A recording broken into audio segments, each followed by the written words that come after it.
if you take place, please.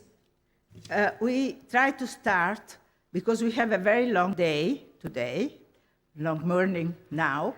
We will have a little change in our program, because Alberto Cavalli, who is coming, is still in train, so he will join us in, I don't know, half an hour maybe, or some perhaps 1 hour. So I give the word to Pietro Daniel Omodeo, who is an historian of science and philosophy. He studied at the University of Turin. He now works at the University of Ca' Foscari, making researches on, and you see the title on the back here, on the safeguard of the lagoon. He worked a lot on the safeguard of the lagoon in the 17th century. He won a very important, how to say, competition of financed by the European Council, the ERC, we mentioned several times yesterday, the European Research Council. And in this field, he is now professor at University of Ca' Foscari. He is with us as a scholar of this kind of questions, but also as a representative of the delegate of the rector of the University of Ca' Foscari. Because as I told you in my introduction at the beginning of our 3 days, what we are really trying to take together is also the cultural institutions which are very important in Venice, and of course mainly the universities, in the aim of having suggestions, because this is really our aim here now, having suggestions on this enormous question of the complexity of this town, and how can we have in mind the future of Venice, taking into account the history of it, and this is certainly what Omodeo has done in his researches. Please. Thank you so much. I suppose English is the language, right? Okay, so you'll have an Italian PowerPoint, and I can speak English without any. Italiano? O inglese? Ok, italiano. Grazie dell'invito, grazie, è veramente un onore e un piacere di essere qui, di poter rappresentare l'Università Ca' Foscari, di poter rappresentare il mio Dipartimento di Filosofia e Beni Culturali.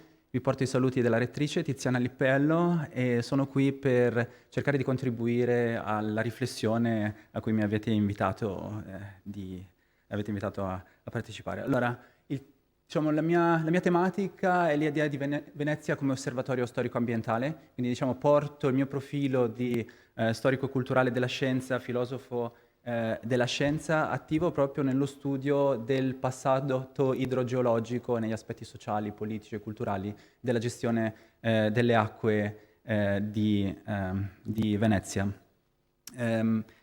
Grazie dell'introduzione, rappresento un gruppo di ricerca oltre che i miei interessi. È stato menzionato un grosso progetto di storia culturale della cosmologia che mi ha portato qui a Venezia, ma sono anche responsabile di 2 progetti che penso siano più a tema rispetto a quello di cui stiamo discutendo. Uno è il progetto Early Geopraxis, che studia le pratiche di trasformazione del territorio veneziano, lagunare del bacino di Venezia nella prima età moderna, quindi mi occupo di 4, 5, 600 lagunare. E un altro progetto che ci tengo a menzionare è The Water City, è un Max Planck Partner Group che unisce Venezia, Ca' Foscari e il Max Planck Institute di Storia della Scienza di Berlino per guardare a Venezia appunto come un osservatorio privilegiato per comprendere dinamiche globali, prima di tutto ambientali, ma anche sociali, culturali, storiche. Quindi è un prisma a partire dal quale Venezia è un prisma a partire dal quale pensiamo di poter riflettere, oltre che sul locale, sul sul globale. Credo siano tematiche a cui oramai siamo abituati, no? L'importanza di Venezia come luogo anche simbolico del cambio climatico e dello sviluppo di nuove politiche ambientali è oramai noto a tutti. Allora, il mercato come occasione di questo incontro, ecco, penso che il mio contributo oggi possa essere soprattutto in direzione di riflettere sul valore culturale del mercato del pesce di Rialto nella storia ambientale di Venezia, proprio nella prospettiva ambientale globale di cui vi parlavo un attimo fa.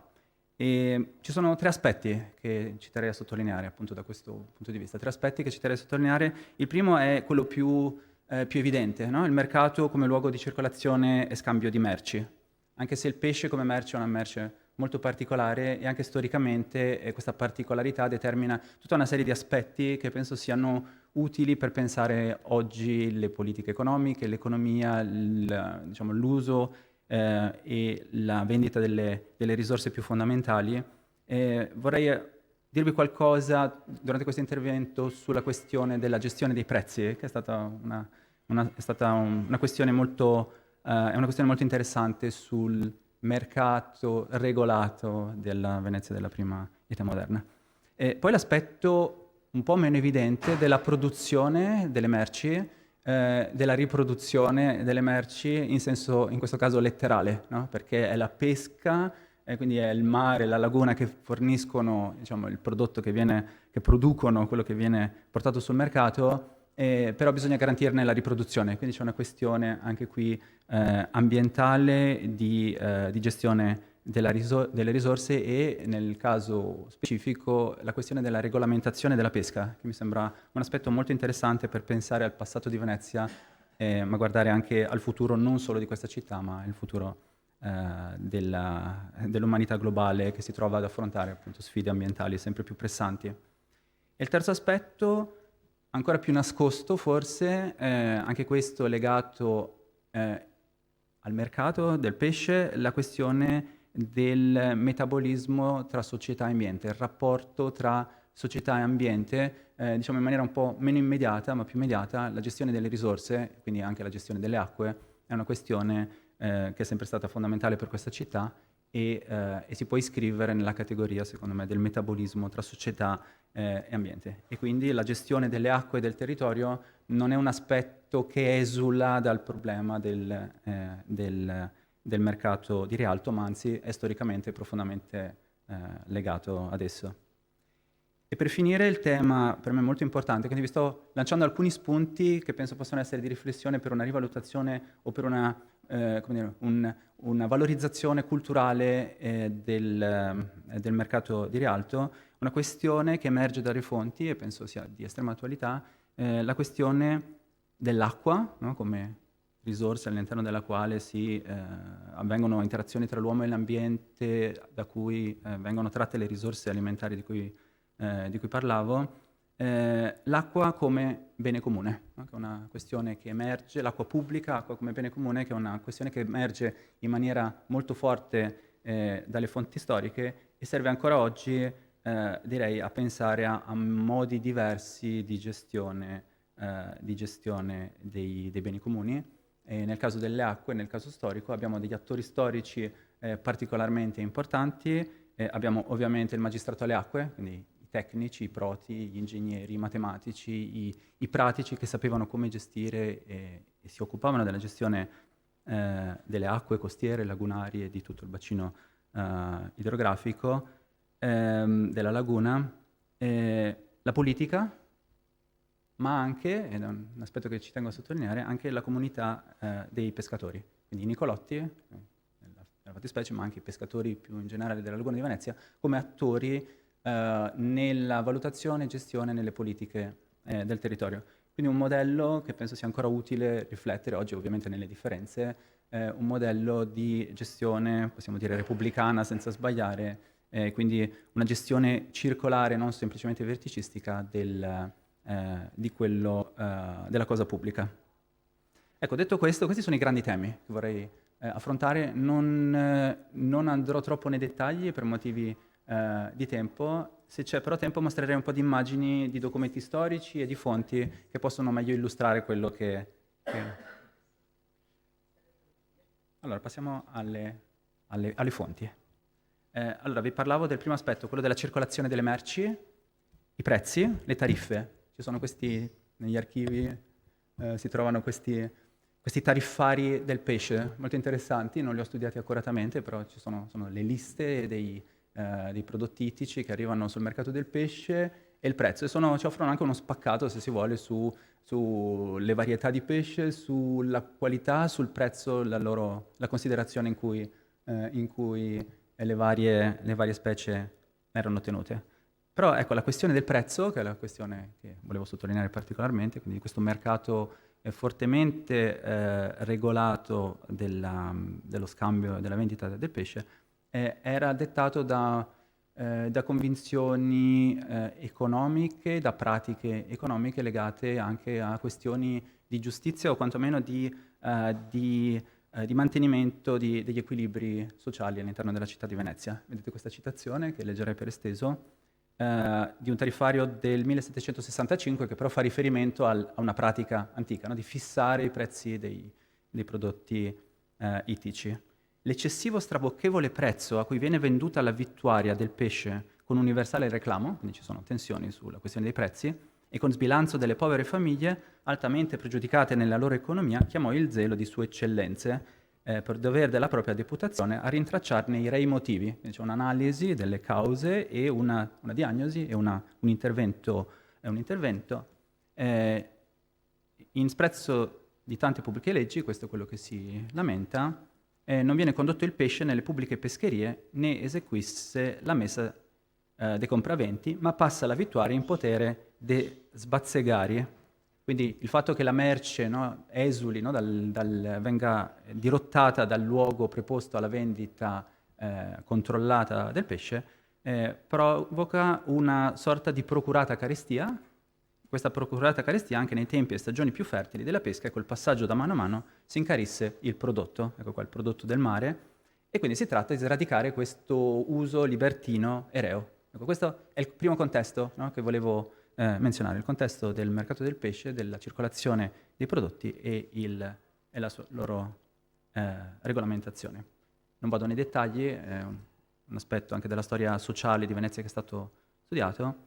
Passerei invece all'altra questione, la questione che chiamerei della pesca sostenibile, la questione della regolamentazione delle pratiche di pesca, delle tecniche ammesse, delle stagioni, e si trova una documentazione che parte dal 1300 e arriva fino all'800 nell'Archivio di Stato di Venezia. Ci sono queste sorte questo è un documento per esempio del 1700, gli ordini in proposito della pesca del pesce novello, in cui si regolamenta in maniera molto stringente quello che può essere e non può essere pescato, quando e come.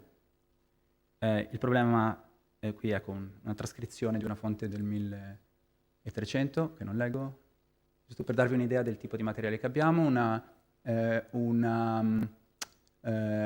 delibera del governatore all'epoca del dominio austriaco, e si può veramente ricostruire una sorta di continuità nell'attenzione che veniva prestata alla pesca o a ciò che non si doveva compiere.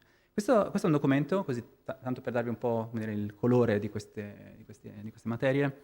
È un documento del 1595, gli ordini presi nell'eccellentissimo Collegio delle Pescarie, in cui tra le varie regolamentazioni compare questa, no? Una curiosità, che niuno ardisca prendere go a brazzo al tempo che hanno gettato l'ove predette, fatto pena che contrafacesse d'essere condannato in galea, eccetera, eccetera.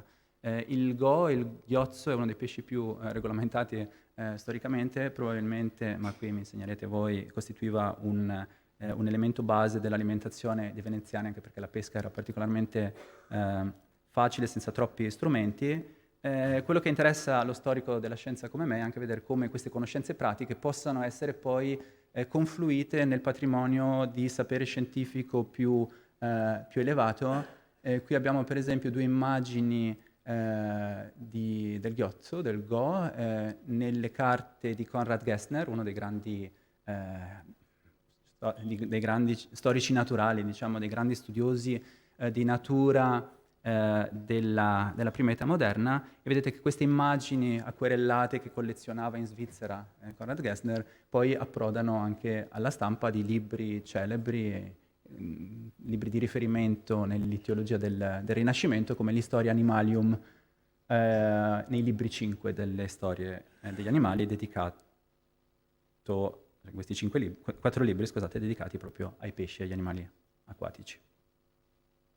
Escursioni culinarie, okay, mi concedo queste immagini che non sono solo per mostrare l'aspetto culinario, no? Quindi quello piacevole, ma in questa immagine sto discutendo con il cuoco che mi ha preparato un risotto al Go, sto discutendo le immagini rinascimentali. E anche questo tipo di scambi sono estremamente produttivi, perché si scopre che le catalogazioni rinascimentali corrispondono o non corrispondono ad alcune specie, si vede insomma, vengono fuori elementi molto interessanti anche da questo tipo di conversazioni, quindi ci tenevo a mostrare anche la ricerca sul campo.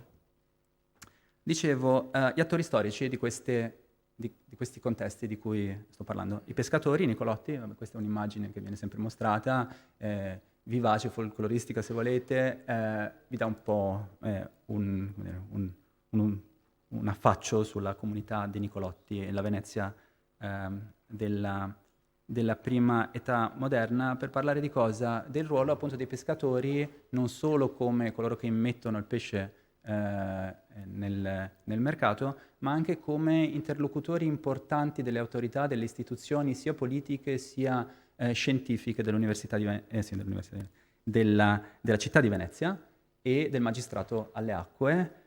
Sin dal 1500 almeno si stabilisce che qualora venissero prese intraprese delle trasformazioni, degli interventi che riguardavano la laguna e il suo bacino, i pescatori dovessero essere chiamati in causa, non in quanto scienziati ovviamente, ma in quanto parti in causa con una loro conoscenza molto specifica, una conoscenza pratica dettata dalla pratica delle acque di queste nostre lagune, cito. I pescatori sono coloro che il giorno e notte la praticano, perciò si è appreso che per il Gastaldo, quindi la figura di riferimento della comunità, in questo caso dei Nicolotti, dei pescatori di San Nicolò, e Scuola dei pescatori di San Nicolò, sia fatta elezione dei 2 dei più sensati, vecchi e pratici pescatori. Questo riguarda non solo la comunità di San Nicolò, ma in generale le comunità dei pescatori, che venivano istituzionalmente chiamati a interagire, interloquire con le autorità scientifiche.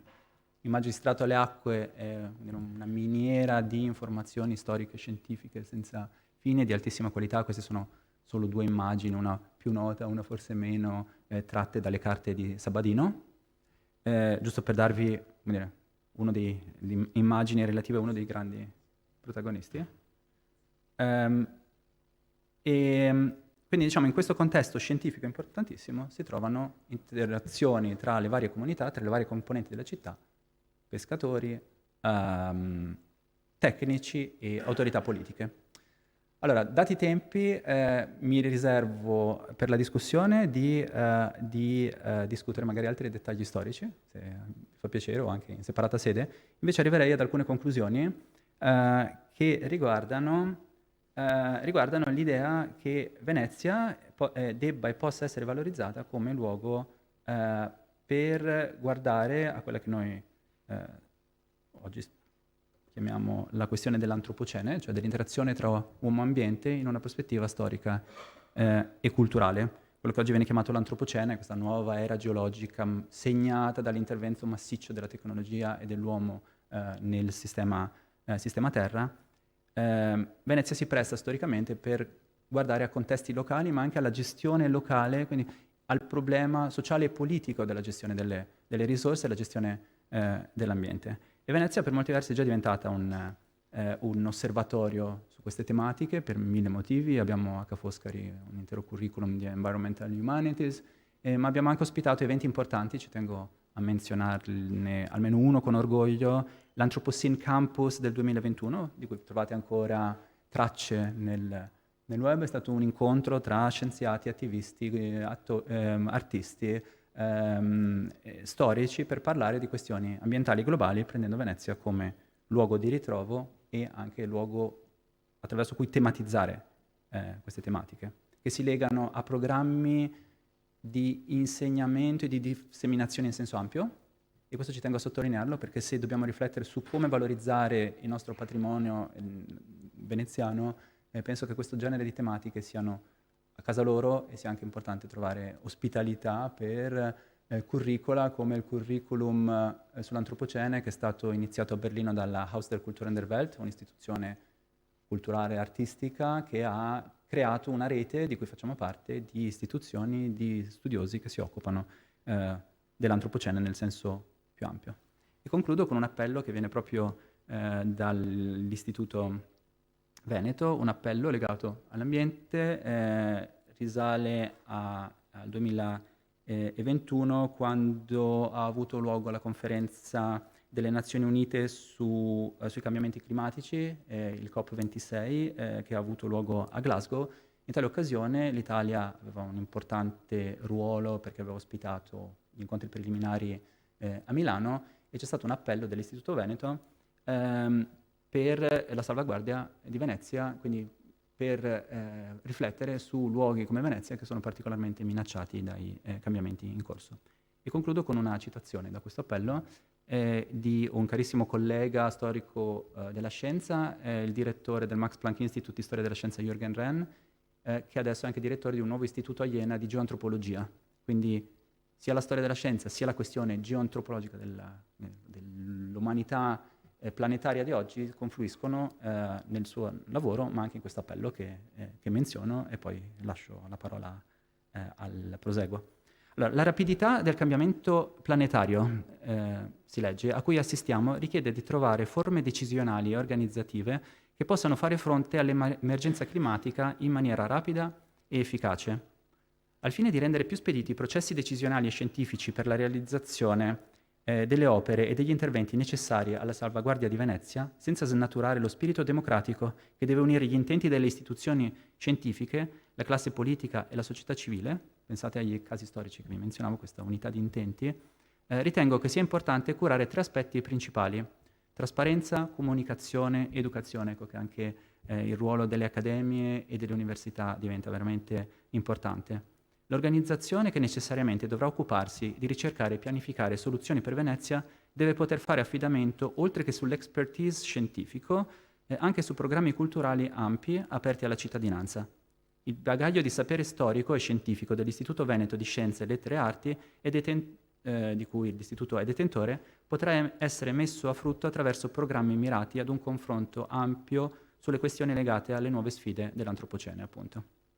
La fusione odierna di storia geologica e di storia umana invita ad un incontro di paradigmi attraverso un costante confronto tra le discipline naturali e quelle umanistiche, la sociologia, la storia, le lettere e le arti, ma anche la creazione, e qui andiamo forse al dunque per molti versi, di spazi istituzionali, di spazi per il confronto di idee e speciali curricula, come quelli che menzionavo un attimo fa.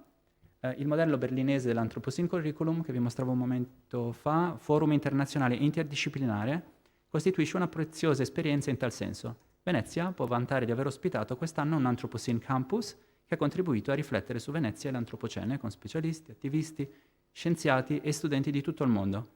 Sarebbe auspicabile creare un osservatorio veneziano che renda permanente questo genere di attività culturali su una base regolare. Quindi con questa proposta...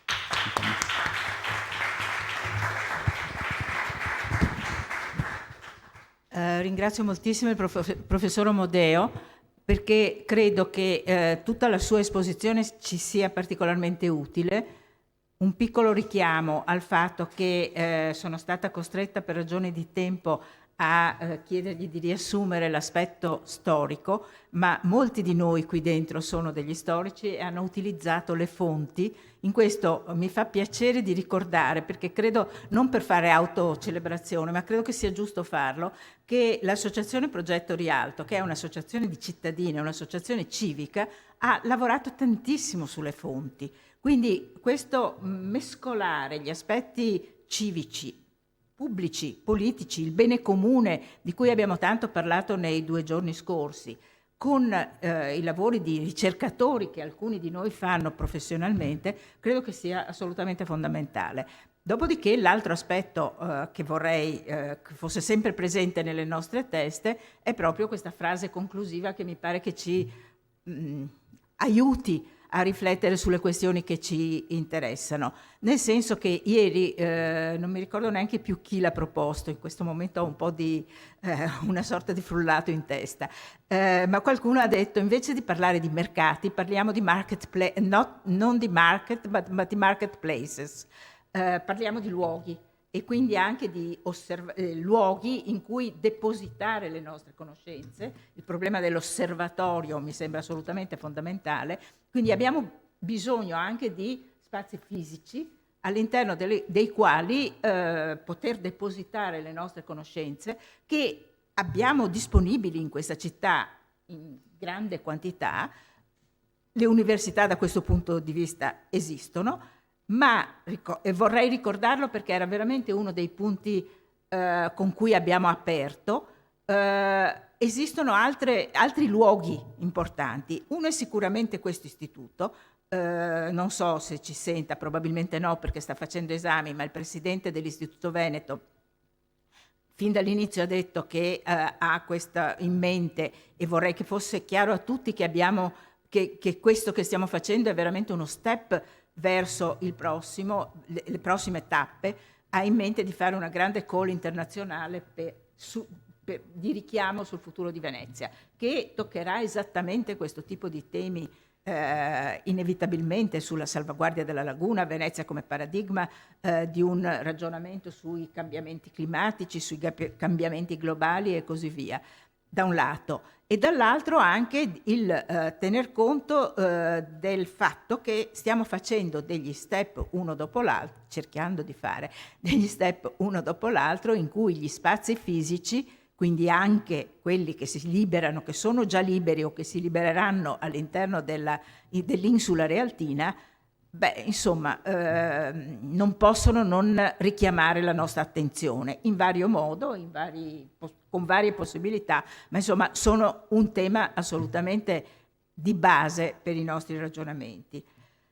Siccome la mattina è molto densa e siccome abbiamo avuto un piccolo slittamento nell'ordine degli oratori, chiamerei Benno Albrecht, che è qui in prima fila ed è rettore dell'Università IUAV di Venezia, richiamando il fatto che uno dei temi che abbiamo voluto, il Comitato Scientifico ha voluto mettere alla base dei nostri ragionamenti, era quello dell'intreccio, quindi consapevolezza e cultura del cibo, argomento di cui abbiamo molto parlato ieri pomeriggio e anche con la proiezione dei film che alcuni di voi hanno visto, ma anche istituzioni culturali e quindi le 2 università in primis, prima ha parlato Omodeo per Ca' Foscari, adesso Benno per IUAV, e poi altre istituzioni culturali. Benno Albrecht, veramente 2 parole, was born in Venezuela. He is from a family based on Trieste. He is an architect. We have seen yesterday that we have a lot of architects and different architects, because architects are all over, and certainly in Venice are very common. In this way, he is engaged in questions of regeneration of Venice, because it's a real part of his training and his profession. But here we called him mainly as a rector of the University of Venice, which necessarily is engaged in the general problem of this city. Thank you. Come si apre così? Forse grazie. Ecco, penso che funzioni, sì, penso che funzioni. Grazie Donatella e grazie dell'invito. Io appunto da architetto posso solo dire che i mercati di qualsiasi tipo, storici e non storici, se non c'è rigenerazione urbana non possono funzionare, perciò diciamo la rigenerazione urbana per Venezia è un tema essenziale, cioè nel senso che è necessario avere e riconoscere un progetto, un progetto a cui riferirsi. Lo UAV sta tentando di fare questo, sta tentando di imbastire in una qualche forma con le istituzioni un progetto per Venezia, cioè individuare un futuro. I progetti essenzialmente possono essere due, diciamo una prima variabile diciamo, che ci dà più sicurezza, nel senso che sappiamo siamo abbastanza sicuri che si potrà realizzare. Potremmo incominciare cambiando il nome di Venezia e chiamandola Venice, però Venice così ci semplifichiamo, ma potrebbe essere Enjoy Venice, e poi potremmo fare una grande company che gestisce la città, e potremmo dividere 6 parchi a tema, per riprenderci la storia, e perciò possono essere 6 diversi parchi a tema. Il parco a tema centrale potrebbe essere dedicato allo shopping, proprio sul Rialto. Potremmo avere i bambini che giocano a fare i finti. Sì, no, certo, abbiamo delle start-up che stanno lavorando su questo, e i pesci non ci saranno più perché i turisti non consumano il pesce crudo, perciò avremo dei finti pesci crudi che vengono lanciati dai bambini, progettati nei nostri laboratori di design, esplodono, poi fanno queste cose qui. E intorno ovviamente avremo tenuto, con un progetto di Sergio Pascolo, avremo tenuto solo le case, cioè solo le facciate delle case, Sergio, e poi tutto il resto abbiamo tirato via e fatto dei grandi shopping mall. Poi avremo ovviamente un rapporto con un altro parco a tema, che è quello all'Arsenale, dove ci saranno i pirati, cioè dei giochi, ci sarà il Water Lagoon Park come ad Orlando, e ci saranno i pirati così. Pirati non è molto storico, però va bene lo stesso, insomma, non è che ci formalizziamo, no, non formalizziamoci troppo, più o meno funziona. Allora, questo penso che sia il futuro che avremo davanti. Rispetto a questo, diciamo che non manco male, come dire, no? Cioè, perché porterà molta occupazione. Investiremo i nostri giovani, si dedicheranno a queste cose. L'altra possibilità è molto più complessa, ci vuole ciuspa, no? Come si dice in ebraico, qualcosa cioè che è tra arroganza, audacia, una cosa mista tra arroganza, audacia, un po' di insensatezza, ma anche molto coraggio, tutto insieme, diciamo così, bisogna prenderla così o non c'è niente da fare, dove forse si potrebbe pensare che Venezia diventi sì quel centro, cioè un centro di grande studio e di istruzione superiore. Quell'ipotesi di Venezia, che era già stata accennata negli anni '80, ma era stata negata perché andava contro, diciamo, l'aumento di una città universitaria, andava contro la residenzialità a Venezia. Ma adesso che non c'è più la residenzialità a Venezia, diciamo, il problema non si pone più, diciamo, da questo ci ha visto, diciamo così, da sinistra, no? Non si pone più. Perciò, diciamo, ci sarebbe questa possibilità. Noi stiamo lavorando su questo, cioè su un progetto che pensa di raddoppiare il numero degli studenti a Venezia, che attualmente mal contati sono 24-25 mila, portarli a 60 mila. Vuol dire assumere 1140 docenti, 780 personale tecnico amministrativo e diciamo così, più o meno aprire 100 nuovi corsi di laurea. Questo in un arco di 10 anni. Allora si dice questo è troppo, ma Verona l'ha fatto in tempi più o meno simili. Cioè Verona, che non è Venezia, che va bene, starà al centro del grande sistema intermodale, però non è Venezia. Però è una cosa che si può fare più o meno. Le ricadute mal contate, diciamo, ci sono due conti che sono ufficiali. Diciamo, il conto, diciamo, che penso che conoscete bene, insomma, delle università svedesi. Le università svedesi, sapete, in Svezia molte università vanno nei posti più sfortunati, appunto per rigenerare. Gli svedesi contano rispetto all'investimento di un euro in queste nuove università, il ritorno 10 euro, 1 a 10. Gli inglesi, che sono magari un po' più realisti, diciamo, hanno fatto un conto alla London School of Economics che, diciamo, sulle università britanniche più o meno il ritorno è 1 sta a 6 di ritorno, diciamo, di ricaduta. Se noi teniamo questo termine prudenziale, 1 sta a 6, se riuscissimo ad aumentare di 30.000 studenti la popolazione studentesca di Venezia, questo vorrebbe dire, diciamo, che alla città entrerebbe all'anno 1 miliardo, 1 miliardo 200 milioni, diciamo, in più diciamo, di indotto.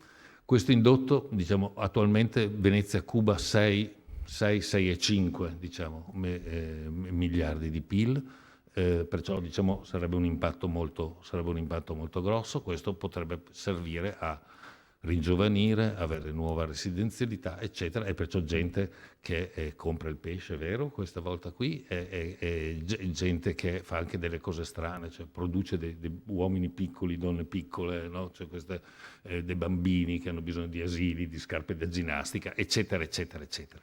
Questa cosa potrebbe, funziona, non ha controindicazioni. Dal punto di vista economico è un costo a zero, cioè nel senso che sono costi che vanno ribaltati sullo Stato, perché è lo Stato, attraverso i meccanismi di finanziamento dell'università, che riesce a ripagare questi investimenti. Le aree ci sono perché, diciamo, aree libere, più o meno, diciamo, il conto che facciamo noi, diciamo, attualmente disponibili ci sono più o meno 200 ettari, più o meno 200 ettari. La quantità che sarebbe necessaria, diciamo, di spazi per un'operazione di questo genere sono 600-650 mila metri quadri che riescono a stare in una trentina di ettari, perciò c'è molto spazio, c'è molta possibilità. Perciò, se dal punto di vista economico funziona, diciamo, c'ha un problema, diciamo, un progetto di questo tipo ha bisogno di un progetto intellettuale di altissimo livello, perché non può essere un progetto che è limitato all'Italia, è un progetto che come minimo ha uno sbraccio europeo o internazionale, dove riuscire ad avere questi 100 nuovi corsi di studio che siano, sì, veramente centrati forse sull'antropocene, ma con anche una forza, diciamo così, quell'antropocene che era stato preconizzato dall'abate Stoppani, da Antonio Stoppani. Antonio Stoppani, non so che diciamo, le persone anziane come me se lo ricordano, perché sulla copertina del formaggino Bel Paese c'era un signore che tutti pensavano fosse Galbani, ma non era Galbani quel signore lì, era Stoppani. E Galbani, che era uno di intorno di Milano, insomma, sì, per pubblicizzare il suo formaggino, il suo nuovo formaggio, che è un formaggio fuso di basso prezzo, e prende un libro di geologia che si chiama Il Bel Paese, insomma, cioè è una cosa assolutamente sensazionale da un certo punto di vista. Perciò abbiamo questa possibilità e questa speranza, c'è diciamo, secondo me questa chance. Perché si concretizzi bisogna essere chiari e avere, diciamo così, convergere tutti su un progetto civico. Prima Donatella parlava di progetto civico. Un progetto civico è un progetto di tempo lungo. Il tempo lungo è il tempo della sostenibilità, perché è il tempo delle previsioni, diciamo, per le generazioni future, e perciò bisogna convergere su un progetto civico. Gli unici che possono riuscire a non realizzare questo progetto sono i veneziani, perciò penso che ci riusciremo. Grazie.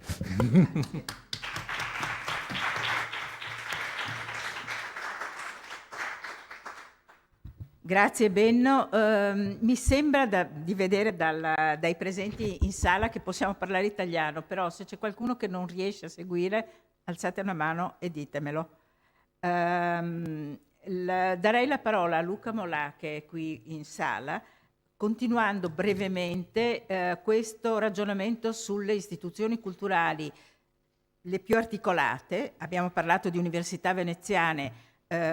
Luca Molà rappresenta qui tante cose diverse, e dirò brevemente quali, ma anche soprattutto in questo momento l'Università di Warwick, che è una delle prime università straniere insediate a Venezia, che ha molto interesse per Venezia stessa, non solo perché l'università è qui collocata, ma probabilmente perché Luca è un veneziano puro sangue, nato a Rialto, e che è anche vicepresidente dell'associazione Progetto Rialto.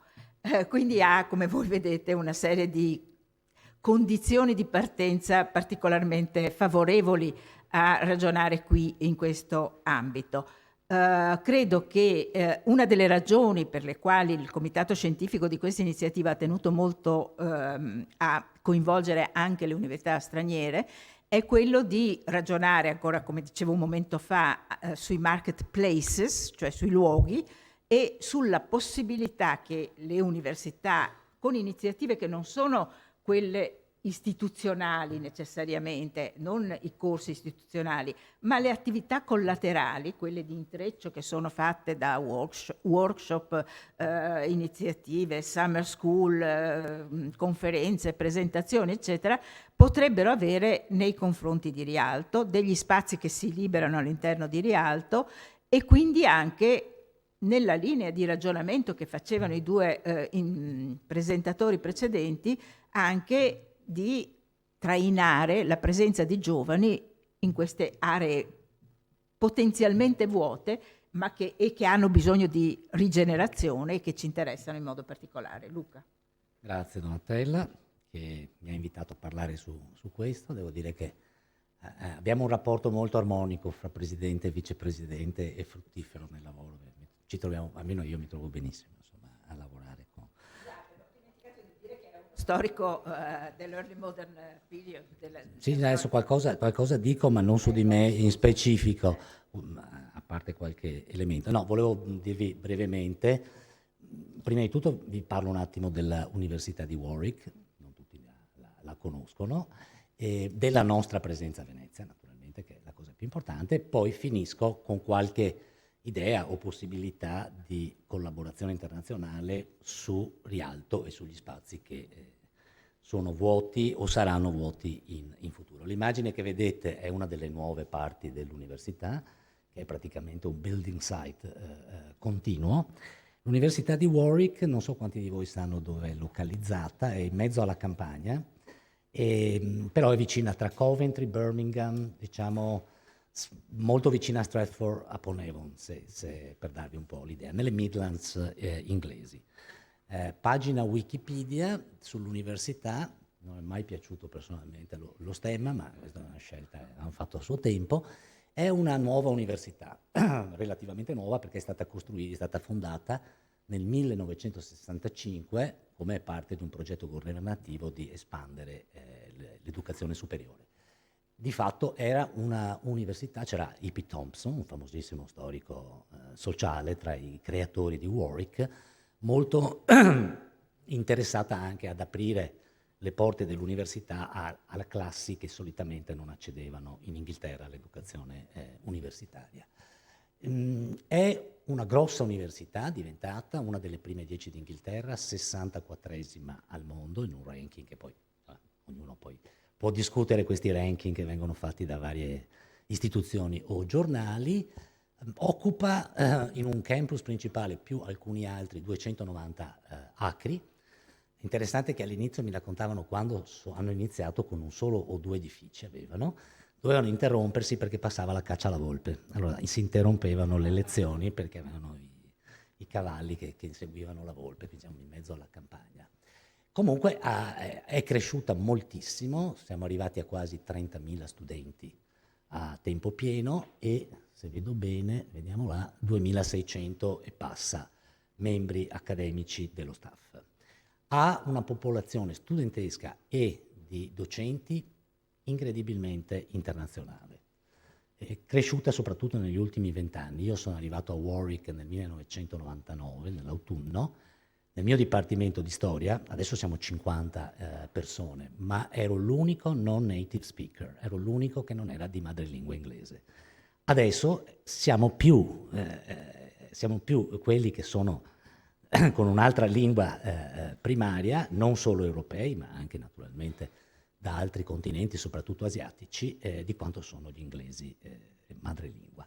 E lo stesso vale per gli studenti. Quindi un'università, fra l'altro, in grande espansione, vi faccio vedere qualche immagine interna, dove tutte quante i nuovi edifici sono veramente state of the art in termini di qualità. Questa è una delle aule che sono state create recentemente. Questo è un edificio che è stato inaugurato solo alcuni mesi fa ed è la nuova facoltà per tutte le materie e dipartimenti umanistici.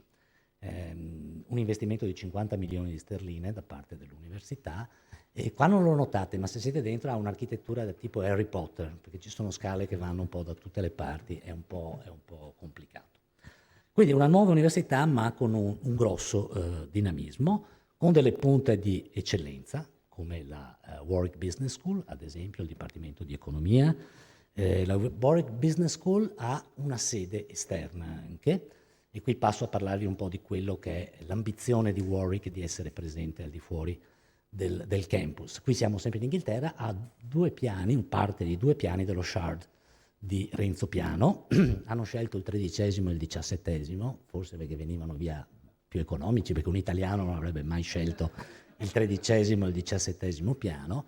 Comunque siamo stati invitati per alcune cose. Loro sono una specie di università nell'università, sono una grande potenza a livello economico, abbastanza indipendente.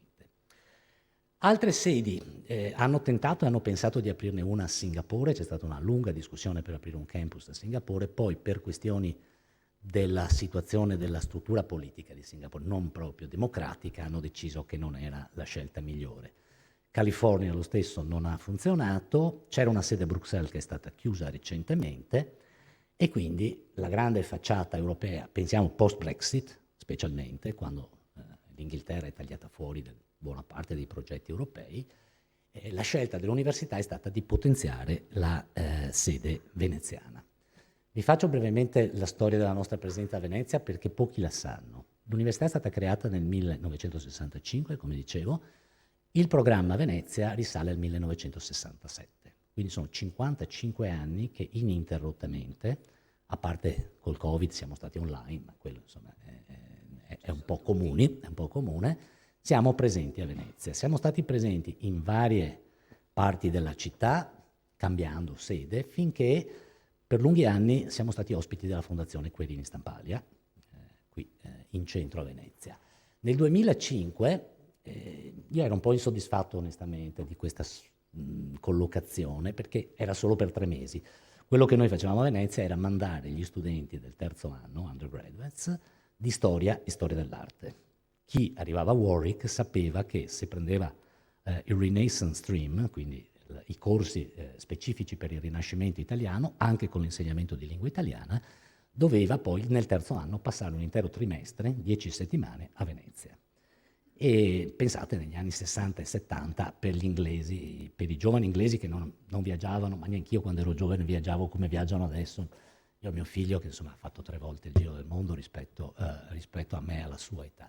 Era un'esperienza molto importante, abbiamo ancora un'associazione di alumni che si ritrovano a distanza di molti anni e che finanziano alcuni progetti. Nel 2005 casualmente ho trovato la possibilità di avere un piano di palazzo a Venezia, a Canareggio. Questo è di fronte alla Misericordia, dall'altra parte, un primo piano, e dal 2005 fino al 2018 siamo stati nel Palazzo Pesaro Papafava, con operazioni però su tutto l'arco dell'anno, quindi coinvolgendo altre parti dell'università, non solo storia dell'arte, economia, matematica, alcune scientifiche, alcune umanistiche, che venivano per convegni, workshops, seminari. Devo dire che io poi me ne sono andato 8 anni all'Istituto Europeo di Firenze, sono tornato nel 2018, non sono mai riusciti però, e questo non lo dico senza accusare nessuno naturalmente, non sono mai riusciti a far partire questa cosa realmente, e con un po' di distacco anche dalla città, perché chi gestiva il centro se ne stava in Inghilterra, in certi casi era anche inglese, in certi casi non parlava neanche italiano, quindi vi potete immaginare non era facile gestire la cosa. Nel 2018 improvvisamente si sono accorti che strutturalmente e in termini di sicurezza non c'era niente che era a posto nel palazzo, e naturalmente abbiamo deciso di lasciare la struttura. Siamo stati un po' vagabondi, c'è stato il Covid, un anno online, e adesso siamo ospiti dal secondo anno, ma solo per il trimestre, della Fondazione Quirin Stampalia nuovamente, con grande soddisfazione, però con l'università si è deciso di puntare di nuovo su Venezia, come dicevo, post-Brexit, per avere una facciata europea. Mi hanno nominato, mi avevano già nominato, mi hanno confermato come direttore, prima c'era ben poco da fare, col compito di reperire una sede e lanciare quante più attività possibili qui a Venezia. La sede l'abbiamo trovata, molto bella, molto prestigiosa, non vi posso ancora dire dov'è di preciso il nome, perché stiamo finendo di discutere il contratto prima di firmarlo, è sul Canal Grande, non è distante da qua, quindi sarà una sede molto prestigiosa per l'università, una sede che dovrebbe avere varie attività. Uno dei centri che è stato più attivo negli anni dal 2005, da quando avevamo il palazzo, e che sarà molto attivo dei nostri dipartimenti, è questo, è il Global History and Culture Center. Se devo dire che ho una cosa di cui sono fiero nella mia carriera, è di aver fatto partire a Warwick con due colleghe, una collega canadese e una sinologa olandese, il primo corso di storia globale in Europa, nel 2004, che è stato proprio un esperimento, si chiamava Galleons and Caravans, Global Connections, dal 2002 al 2008, e è stato un esperimento veramente riuscito, perché gli studenti va avanti ancora adesso. Abbiamo creato su questo un centro studi sulla storia e la cultura globale. C'è stata una campagna acquisti di nuovi docenti di storia africana, di storia asiatica, quindi ha mosso veramente molte cose. Pensiamo che Oxford l'ha aperto solo qualche anno fa, insomma, tanto per dare un paragone. Mi muovo velocemente e passo a un altro aspetto della nostra presenza a Venezia, che coinvolge poi quanto dirò su Rialto, la collaborazione strategica con Ca' Foscari. Con Tiziana Lipiello, quando era ancora prorettrice all'internazionalizzazione, abbiamo firmato un accordo di scambi, di avere studenti delle due università nei rispettivi corsi. Ad esempio ospitiamo degli studenti di Ca' Foscari nei nostri corsi, ma anche di progetti di ricerca. Ecco, voglio menzionare un progetto che è partito recentemente, di cui Donatella è membro del comitato scientifico, come associazione Progetto Rialto. Il nostro ricercatore, che è stato adesso nominato, che è lì in sala in fondo, Simone Rauch, è il segretario del progetto, dell'associazione progetto. È molto incestuoso il tutto, però c'è Luciano Pezzolo, che è un membro del Dipartimento di Storia di Ca' Foscari. È un progetto pagato dal Ministero italiano, 200.000 euro in questo a ora, per digitalizzare documenti sulla storia dei commerci veneziani, particolarmente la storia marittima, ma non solo. Noi ci infileremo molto Rialto sicuramente in queste cose.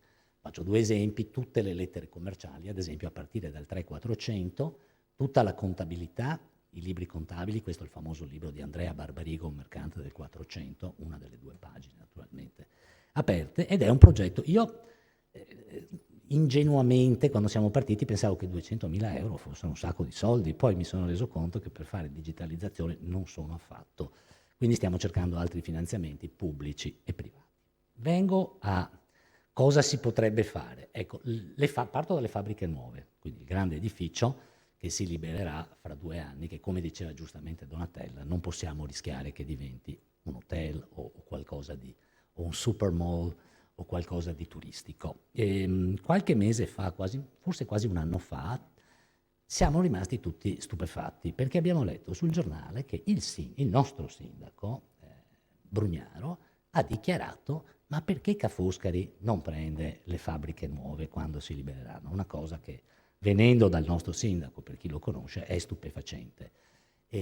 Tiziana ha detto molto interessante, non si è sbilanciata, giustamente, anche perché una cosa Io sono stato intervistato dal Gazzettino, ma casualmente, perché ero andato al banco di Andrea Vio a comprare il pesce, volevano intervistare lui, mi hanno trovato anche me e mi hanno detto qualcosa. Io ho detto, come Warwick? Sì, sì, è là dietro e parlerà pomeriggio. Come Warwick saremo più che interessati, naturalmente. Allora, cosa si può fare lì? Noi avremo la nostra sede indipendente, però esiste questa nuova o relativamente nuova associazione di università europee che si chiama Eutopia. C'è stato l'incontro di tutti i rettori dell'associazione a Ca' Foscari, proprio 2 mesi fa, in settembre. È un'associazione per ora di 10 università, noi siamo tra i membri fondatori, ma vedete c'è la Pompeu Fabra di Barcellona, la nuova università, Università di Lisbona, Ca' Foscari, la Freie Universität di Bruxelles, Technische Universität di Dresda, una rumena, Göteborg e Lubiana. Insomma, l'idea è di avere una sinergia, un lavoro comune per l'insegnamento, per gli studenti e per la ricerca. E si pensa di fare ad esempio dei corsi di dottorato che siano in cotutela fra diverse realtà. Ora, una parte, non tutto naturalmente, le fabbriche nuove, che sono immense, potrebbe diventare l'hub per Eutopia. Credo che forse la rettrice di Ca' Foscari ci stia anche pensando, e potrebbe essere una sede dove le varie università possono svolgere delle attività come workshops, seminari e cose simili. E su questo anch'io personalmente sarei più che favorevole, e Warwick cercherebbe di dare tutto l'aiuto possibile. Penso anche a sinergie con Ca' Foscari, ad esempio il professor Modeo parlava di tutte queste ricerche sull'acqua, sulla pesca. Noi abbiamo intenzione di far partire cose su Environmental Humanities, come avete voi. C'è anche stato un tentativo tra noi e voi di fare un MA che per ora non ha funzionato con Shaul Bassi. Cose anche su Life Sciences, biologia, quindi non solo materie umanistiche e scientifiche, ma anche una cosa storica come quella che lei sta portando avanti. Io da pescatore di Go, da giovane, quando ero giovane, insomma, sarei molto interessato. Questa è per la parte delle fabbriche nuove. Per la pescheria, ecco, poi vi faccio vedere un po' dei temi di queste comunità di studi che lavorano in Eutopia. È in evoluzione. Quello che loro sognano, e c'è sul sito di Ca' Foscari, è di avere un campus per Eutopia interuniversitario dove proprio ci sia una struttura fissa. Per il 2050, che mi pare molto distante, però le fabbriche potrebbero candidarsi per avere un posto un po' prima del 2050, io credo. L'ultima cosa, la pescheria, abbiamo combattuto per anni per avere lo spazio, non quella della loggia che dà sul Canal Grande, ma lo spazio molto più grande della seconda pescheria, della seconda parte, assieme agli operatori del mercato di Rialto, per avere un centro studi sulla storia dell'economia veneziana. Promesse, non promesse, alla fine mi par di capire. Io sono molto più pessimista di Donatella, mediamente, insomma, su questa operazione, e penso che quello sarà molto difficile da ottenere, ma perlomeno, insomma, cerchiamo di combattere sulle fabbriche nuove tutti assieme, non solo noi. Grazie.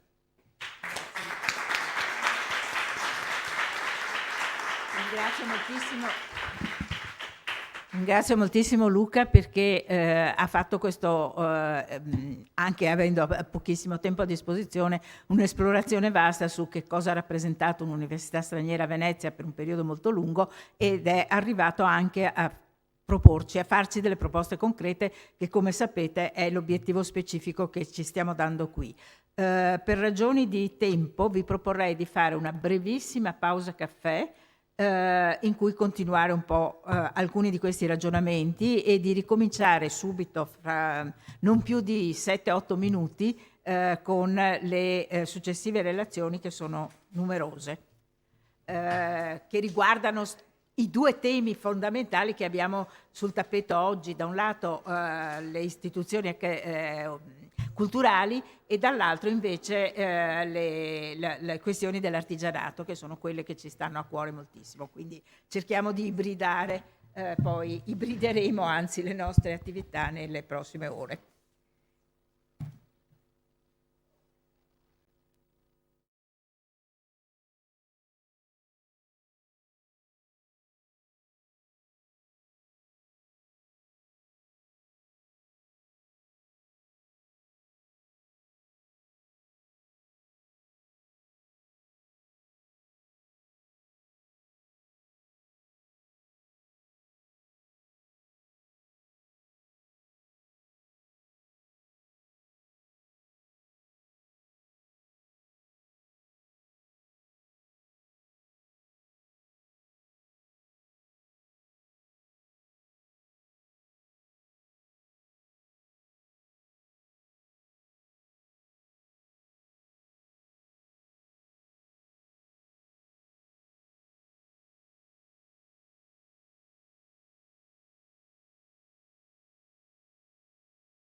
Se non vedete il cartellino, adesso fa da coordinatore per un po' Lorenzo Lazzarini, membro del comitato scientifico di questa iniziativa, e quindi cedo a lui la parola come chair.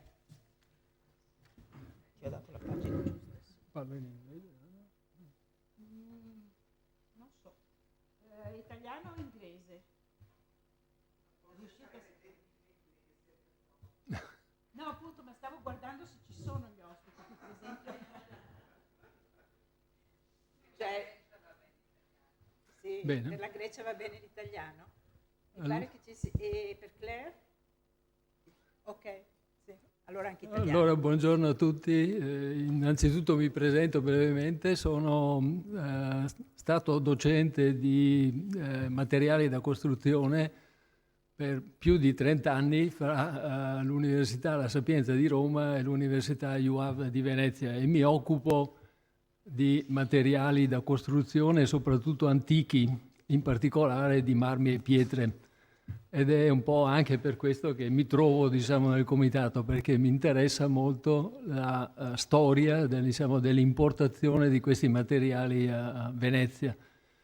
Vorrei dirvi due parole un po' su quella che è la situazione, diciamo, veneziana, che è stata indagata da Ruskin già nell'Ottocento, ma che diciamo, necessita ovviamente di studi più puntuali di quelli suoi, che sono, diciamo così, introduttivi e soprattutto sbilanciati da un punto di vista architettonico. Parla poco dei materiali, mentre invece possiamo forse dire per Venezia quello che Plinio il Vecchio ha detto per Roma all'inizio del 36esimo libro della storia naturale. Lui dice: i romani sono gente strana perché trasportano le cime dei monti per mare, e i veneziani hanno fatto un po' lo stesso, perché diciamo, hanno sfruttato poco i monti, ma hanno, diciamo, spogliato sistematicamente le città greco-romane antiche abbandonate, e poi anche Costantinopoli, come ben sapete, dopo la conquista del 1204.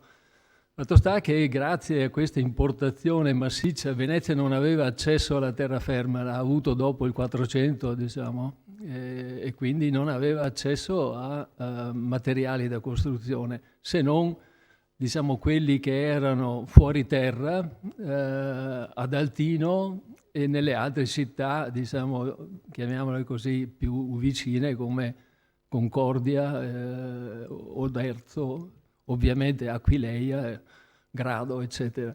Quindi la prima pietra che arriva è pietra di spoglio o pietra acquistata, come conosciamo dalle cronache.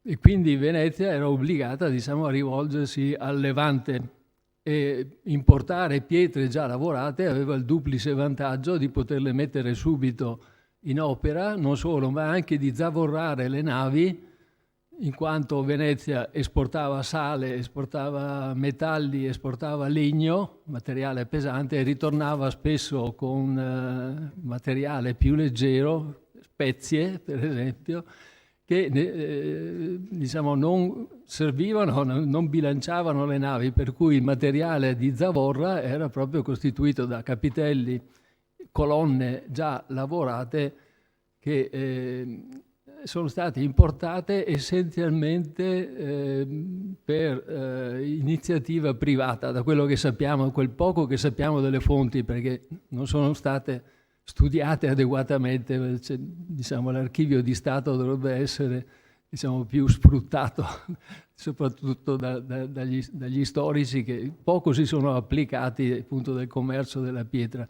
Ma per darvi un'idea quantitativa, io negli ultimi 20 anni ho fatto un censimento sistematico delle colonne di marmo proconnesio presenti a Venezia. Il marmo proconnesio veniva dall'isola di Marmara, che è un'isola che si trova a dritta, diciamo, dopo aver passato i Dardanelli, sulla rotta per Costantinopoli.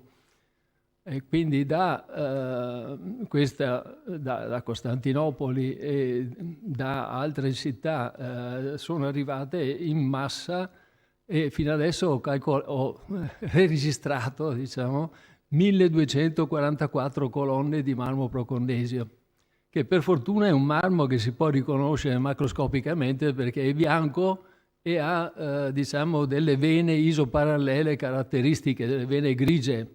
Chi ha guardato un po' con attenzione diciamo, i monumenti di Venezia ha visto che sono abbondantissime queste pietre, non solo all'esterno ma anche all'interno. Tutte le colonne di San Nicoletto, della Basilica di San Marco, della Madonna dell'Orto, di San Donato di Murano, di Santa Maria Assunta di Torcello, sono tutte di marmo proconnesio. Alcune arrivano anche a 5 metri di altezza e a diametri di 60 centimetri, cioè due piedi romani. Bene, diciamo, queste colonne non sono soltanto quelle che ho visto, io credo che alla fine si arriverà facilmente a più di 2000. Se pensate che Roma, nel censimento fatto da Faustino Corsi, uno specialista diciamo, di pietre antiche che ha scritto il libro fondamentale delle pietre antiche del 1845, la terza edizione, ha fatto anche lui un censimento dei marmi presenti a Roma e per il Proconnesio è arrivato diciamo, a neanche 900 colonne, quindi pensate diciamo, l'idea appunto di questa importazione che è stato massiccio e necessita appunto di studi diciamo di archivio. Rialto non era apparentemente il porto di arrivo di questo materiale ingombrante e pesante, ma piuttosto la riva degli Schiavoni, da quello che sappiamo è la riva degli Schiavoni. Bene. Detto questo, passiamo alla prossima relatrice, che è Monica Salvadori, che è professore ordinario di archeologia classica nel Dipartimento di Beni Culturali dell'Università di Padova e che è delegata, quindi pro-rettrice al patrimonio storico-artistico. Sì, qui lei è un'esperta soprattutto di dipinti murali, si occupa, quindi è una quasi rara avis tra gli archeologi perché si occupa di materiali in maniera seria, per cui è un grande piacere di averla con noi. E interviene come esperta di patrimonio e come appunto rappresentante dell'Ateneo, e che potrebbe essere interessato, anche Padova potrebbe essere interessata a proporre tra l'altro l'uso di alcuni degli edifici del mercato, un po' come le altre università qui di Ca' Foscari e università straniere. Grazie. Grazie a tutti e a tutte. È veramente un piacere questa mattina tornare all'Istituto Veneto, presso il quale anche recentemente ho avuto l'occasione di essere parte di un convegno dedicato al tema del falso, della falsificazione nell'ambito storico-artistico, ma non solo. Le caratteristiche, come voi tutti sapete, insomma, dell'Istituto Veneto, dei convegni, dei momenti di incontro dell'Istituto Veneto sono proprio quelle di scegliere un tema e di ragionare intorno a quel tema in maniera multidisciplinare, trasversale, creando talvolta forse quella sensazione che diceva prima Donatella Calabi di un po' di shaker, di movimento nella testa, però questo è un movimento che sicuramente poi porta a farci pensare e credo che poi sarà molto importante tirare le fila del discorso di questo splendido convegno dedicato ai mercati storici e alla rigenerazione urbana, con un'attenzione particolare ovviamente al caso di Venezia, perché siamo a Venezia. Oggi per me è un onore portare i saluti della magnifica rettrice dell'Università di Padova, professoressa Daniela Mappelli, che in primis era stata invitata all'evento e poi ha delegato la mia persona per portare appunto il punto di vista dell'istituzione che rappresento. Ed è veramente un piacere poi essere presentata dal collega Lorenzo Lazzarini, che conosco veramente da tantissimi anni, meglio non pensare al fatto che insomma erano proprio i miei momenti immediatamente dopo la tesi di laurea in cui presi i primi contatti con il professor Lazzarini, sempre in relazione all'individuazione dei marmi, ma non solo, per cui veramente una consuetudine con lui che è stata molto positiva per me e per quella che è stato poi il futuro della mia carriera. E quindi in rappresentanza dell'università, della città universitaria che celebra nel 2022 i suoi 800 anni di storia, questo è un dato che insomma su cui stiamo lavorando già dal 1° ottobre dello scorso anno, quando si è insediata la rettrice Daniela Mappelli, e penso che molti di voi avranno visto le attività che sono organizzate all'interno del progetto degli 800 anni, ed è veramente sono delle attività ricchissime, e credo che almeno ogni giorno ci siano 2 o 3 eventi, ed è veramente difficile poter essere presenti a tutto ciò che è stato organizzato dall'università per la città di Padova. Ecco, in questo anno, che è un anno veramente speciale, quale può essere il mio contributo in questo contesto? Allora, mi sono anche confrontata con l'amica e collega Elena Svalduz, in cosa poteva consistere il mio contributo questa mattina oggi, e mi sono fatta un po' di idee e che adesso vi dirò. Poi è stato anche molto utile ascoltare i primi 2 interventi del delegato rappresentante dell'Università Ca' Foscari, del rettore Albert dello UAV, ma anche del collega Molà, che ha presentato il caso della presenza dell'Università di Warwick qui a Venezia. E ho sentito parlare anche di problemi che noi stiamo vivendo quotidianamente nell'Università di Padova, sui quali poi tornerò alla fine del mio breve intervento. L'aspetto su cui volevo porre l'accento è il fatto che, in effetti, a proposito di market spaces, abbiamo detto è meglio di chiamarli così piuttosto che mercati, per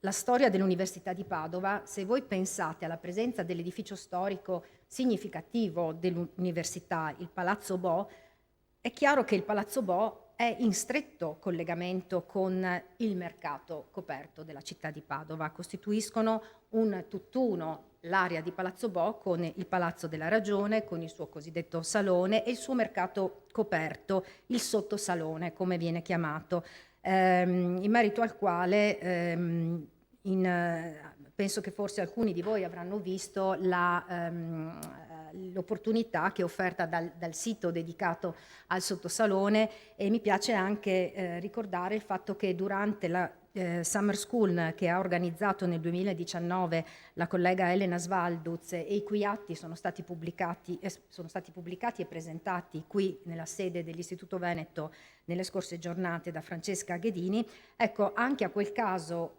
proprio patavino sono stati dedicati alcuni teamworks che poi sono pubblicati nel sito del nostro dipartimento, nei quali gli studenti coinvolti nella Summer School hanno fatto delle proposte, hanno ragionato, hanno anche realizzato delle interviste per cercare di mettere in evidenza come i padovani vivono lo spazio del sottosalone e come gli studenti vivono quello spazio, perché è uno spazio che è un riferimento costante, almeno per quella popolazione studentesca che vive il centro della città di Padova, zona Liviano, Palazzo Liviano, area umanistica, giurisprudenza, Via del Santo, tutta la zona dell'area umanistica, ma giuridica, anche economica, ruota intorno alle piazze e a Palazzo Bo. Sapete tutti, tra l'altro, che è proprio recente, del 2021, l'inclusione nelle lista dell'UNESCO del Palazzo della Ragione con tutto il patrimonio di affreschi del 1300, per cui abbiamo un secondo sito UNESCO a Padova che dovrà per forza dialogare con il primo sito UNESCO che è il nostro orto botanico, per cui stiamo adesso ragionando moltissimo con tutto lo staff dell'orto botanico per poter intanto fare il piano di revisione del programma UNESCO del progetto UNESCO dell'orto botanico e di come dialogare con il Comune di Padova per poter mettere in sinergia le attività dei due siti UNESCO. E, per quanto riguarda l'aspetto della presenza dell'Università di Padova nella città, come è stato messo in evidenza da moltissimi studi, in effetti nei suoi 8 secoli di storia l'Università di Padova possiamo dire che pervade la città, è tutt'uno con la città di Padova. E, a questo proposito, e quindi con i suoi mercati, cioè con gli spazi e con i mercati. A questo proposito vi volevo far vedere una piattaforma online, un progetto che è stato curato dai colleghi geografi del nostro Dipartimento di SGE, in particolare dal collega, anch'egli delegato della rettrice Mauro Varotto, dedicato a Padova University, come le geografie dell'università si muovono all'interno dello spazio della città. Io non ho fatto un PowerPoint e vi volevo però dare il link a questo interessante progetto dove viene con tutta una serie di mappe interattive e delle infografiche viene evidenziata quella che è la dimensione viva, pulsante all'interno della città della popolazione studentesca dell'Ateneo e della popolazione dei suoi studenti. Per quanto riguarda, adesso insomma qui lo sfoglierete, in questo momento non c'è tempo, però volevo farvi vedere come ci sono tutta una serie di possibilità di approfondimento via via, partendo dal 1200, i primi spazi che vengono acquisiti subito nel momento in cui sappiamo tutti che all'origine i professori dell'Università di Padova facevano lezioni nelle loro abitazioni, in spazi che venivano concessi da loro, da conventi, dal comune, da organizzazioni studentesche, ma un po' alla volta avviene la svolta decisiva. Probabilmente sto dicendo cose che tutti voi sapete, però ricordiamo che la svolta decisiva avviene grazie a Venezia, quindi colleghiamo il fatto che nel 1501 Venezia decide di acquistare gli immobili della corte del Bo e quindi intorno alla metà del 1500, come bene è stato evidenziato da vari studi, tra cui quelli del collega Stefano Zaggia, cominciano ad essere costruiti gli spazi di quello che sarà poi il futuro Palazzo Bo, che voi conoscete anche per quella che è poi la sua altrettanto importante evoluzione e crescita che avviene negli anni 30 del Novecento ad opera del rettore Carlo Anti.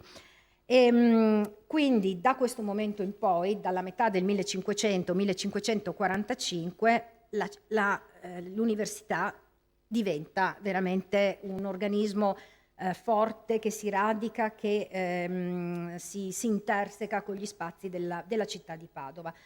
In merito alla questione degli market spaces, volevo sottolineare l'importanza di quello che è lo straordinario spazio del cortile antico di Palazzo Bo, che noi viviamo costantemente, che ha la caratteristica di nascere come luogo aperto, che si articolava e assumeva le caratteristiche di uno spazio pubblico ad uso collettivo, e questo è molto importante e tuttora è uno spazio che ha questa funzione, perché non solo per le attività legate alla vita dell'università, perché ancora lì si laureano purtroppo non più tutti gli studenti di Padova, e questo mi dispiace tantissimo, ma si laureano solo i medici e i giuristi, però è uno spazio che viene vissuto nel momento delle lauree, che viene vissuto da tutta una serie di attività che sono organizzate a Palazzo Bo, ma che viene vissuto recentemente anche per altre iniziative che sono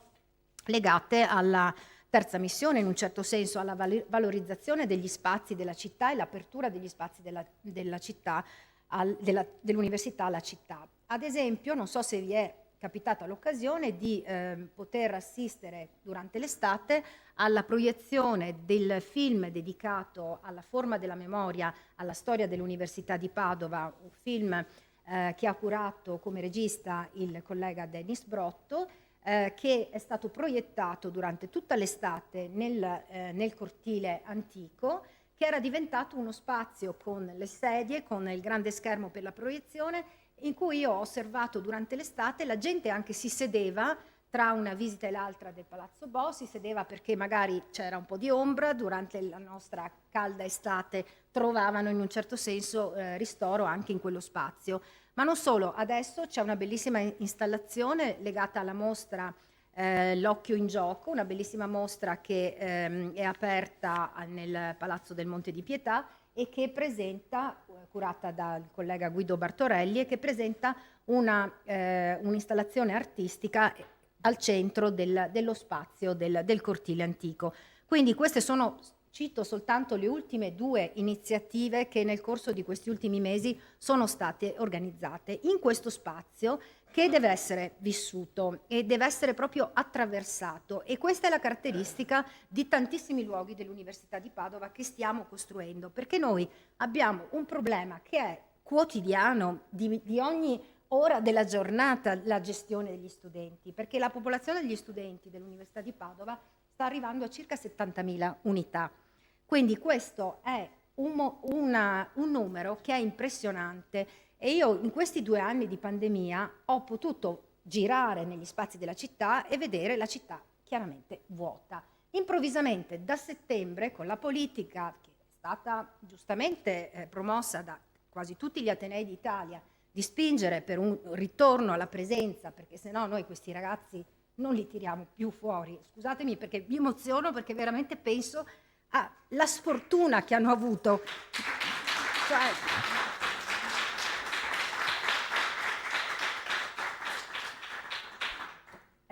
Perché li vedo ogni giorno, vedo anche i figli tra l'altro, quindi li vedo, insomma, cioè veramente una cosa così, così. Da settembre improvvisamente arrivano in città.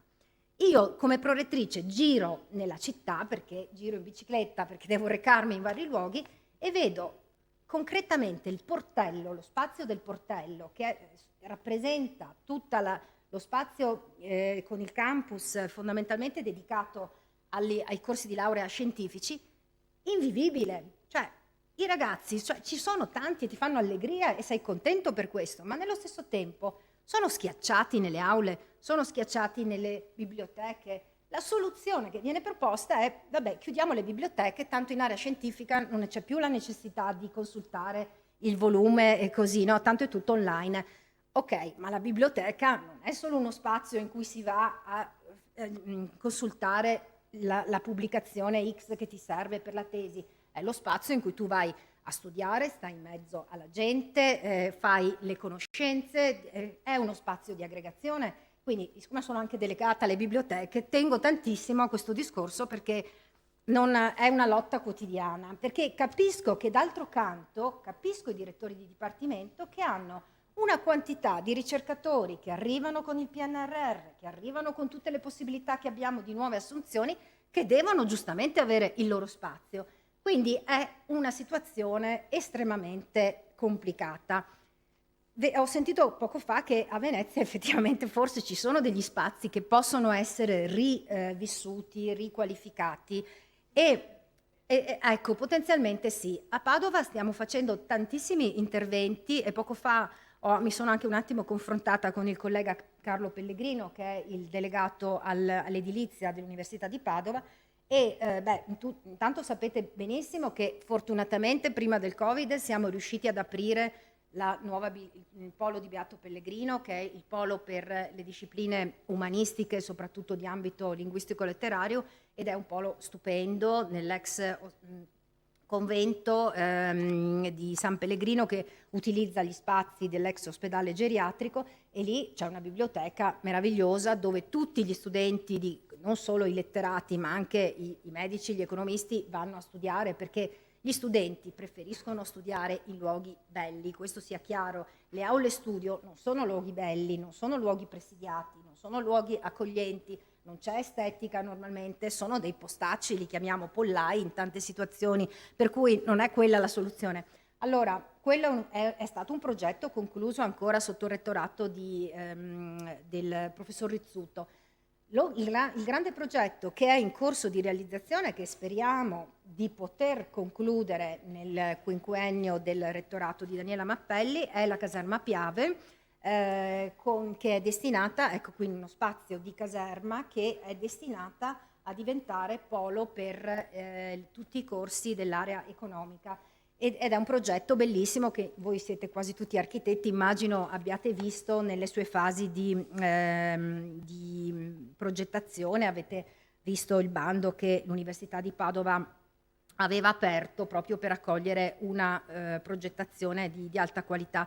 La cosa interessante e su cui vale la pena insistere è che anche quello spazio della caserma Piave sarà uno spazio che è nei pressi della zona della Specola, che non sarà chiuso, ma sarà uno spazio percorribile, cioè sarà uno spazio che i cittadini di Padova, i turisti potranno attraversare, quindi non è l'università che si arrocca, ma è l'università che entra nello spazio della città.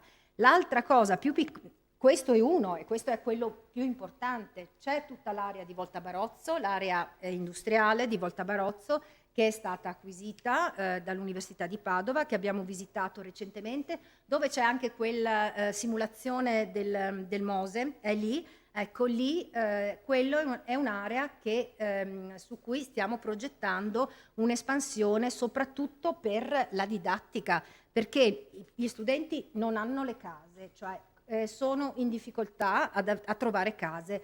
Alcuni prendono in affitto appartamenti a Mestre, a Este, nella provincia padovana, perché in città non trovano, e sicuramente anche la questione post pandemia, 110 e tutto ha creato un bel imbuto per la capacità di accogliere i nostri studenti. Non hanno case, non ci sono le aule, perché le aule sono troppo strette, lo sa bene anche Elena, che ogni giorno discutiamo, perché giustamente c'è il diritto allo studio degli studenti, quindi non si può dire allo studente tu non entri qui perché siamo già a capienza massima e per cui io sono delegato alla sicurezza e ti faccio uscire, cioè quello è un problema, insomma. E allora, ad esempio, questo polo di Volta Barozzo, lì l'idea è quella proprio di trasferire in quell'area tutta una serie di corsi di laurea, soprattutto di ambito ingegneristico, scientifico. Un'altra piccola situazione che ho visto recentemente, che come archeologa mi interessa moltissimo, è la costruzione di 3 nuove aule nella zona di Via Campagnola. La zona di Via Campagnola è praticamente vicino a Porta Savonarola, quindi nello spazio area ovest della città. Ecco, lì si realizzeranno altre 3 aule che hanno una capienza di 250 studenti per ciascuna, e anche in quel caso lo spazio viene concepito, il progetto architettonico prevede un passaggio pubblico che metterà in collegamento la zona di Porta Savonarola con la via Beato Pellegrino. Lì, in quell'area, nel momento in cui si è cominciato a scavare, sono venuti subito fuori gli strati della necropoli romana con più di 300 tombe circa, con quindi un accordo con la soprintendenza, è stato condotto lo scavo e adesso stiamo anche pensando di valorizzare questa potenzialità dell'area e siamo esattamente attaccati al al cimitero ebraico della città di Padova, quello che c'è proprio in via Beato Pellegrino. Quindi qui bisognerà anche creare un sistema per far colloquiare insomma, queste realtà. Vado a concludere. Allora, indubbiamente tutta una serie di studi sociologici hanno messo in evidenza come le città di successo siano quelle città dove ci sono studenti, dove c'è una popolazione di giovani. Con questo cosiddetto modello a goccia, no? Arrivano gli studenti, in alcuni casi mettono anche le radici perché la città piace, e però abbiamo visto i problemi che hanno in questo momento di residenza. Il mercato sotto il salone rappresenta sicuramente una grande potenzialità, perché io li vedo ogni mercoledì, c'è il mercoledì degli studenti, le piazze, il complesso delle piazze è stracarico di studenti, chi naturalmente devono avere le risorse, però diciamo che lo spazio del sottosalone, chiaramente lì si fa una spesa che è una spesa anche costosa, per cui non è a portata degli studenti, però in realtà ci sono anche tutta una serie di piccoli chioschi dove c'è lo street food, c'è la possibilità di prendersi la zuppa, il panino, quindi anche non spendendo tantissimo si può mangiare lì e vivere uno spazio che è assolutamente uno spazio umano, che non ha niente a che vedere con quelle realtà, come diceva prima Donatella, questi spazi che junk spaces, per citare, ecco, fatemi fare una citazione da architetto, Rem Koolhaas, che definisce questi spazi, no, che non hanno nessuna valenza umana e che sono paradossali, perché effettivamente mi è capitato di vedere recentemente in provincia di Pordenone un grande centro commerciale, classico centro commerciale, in cui tu arrivi e vieni accolto immediatamente dalla gigantografia della contrada maggiore di Pordenone, che è il mercato di percorrenza della città di Pordenone. Quindi non siamo in un mercato misto, moderno, distopico, eccetera, però l'immagine ci richiama alla realtà del mercato storico della città di Pordenone. Grazie a tutti e vi consiglio la piattaforma, eccola qui, guardate, allora, questi sono un po' di numeri, le aree verdi di proprietà dell'università, come quindi anche il verde poi entra, e i principali complessi universitari dove trovate appunto i metri quadrati anche della Piave Futura. Sono 51.700 metri quadrati di spazio. Grazie a te per le tue tantissime informazioni che ci hai dato. Io poi da ex padovano e studente di Padova, quindi io ho partecipato anch'io alla tua diciamo commozione in un certo senso.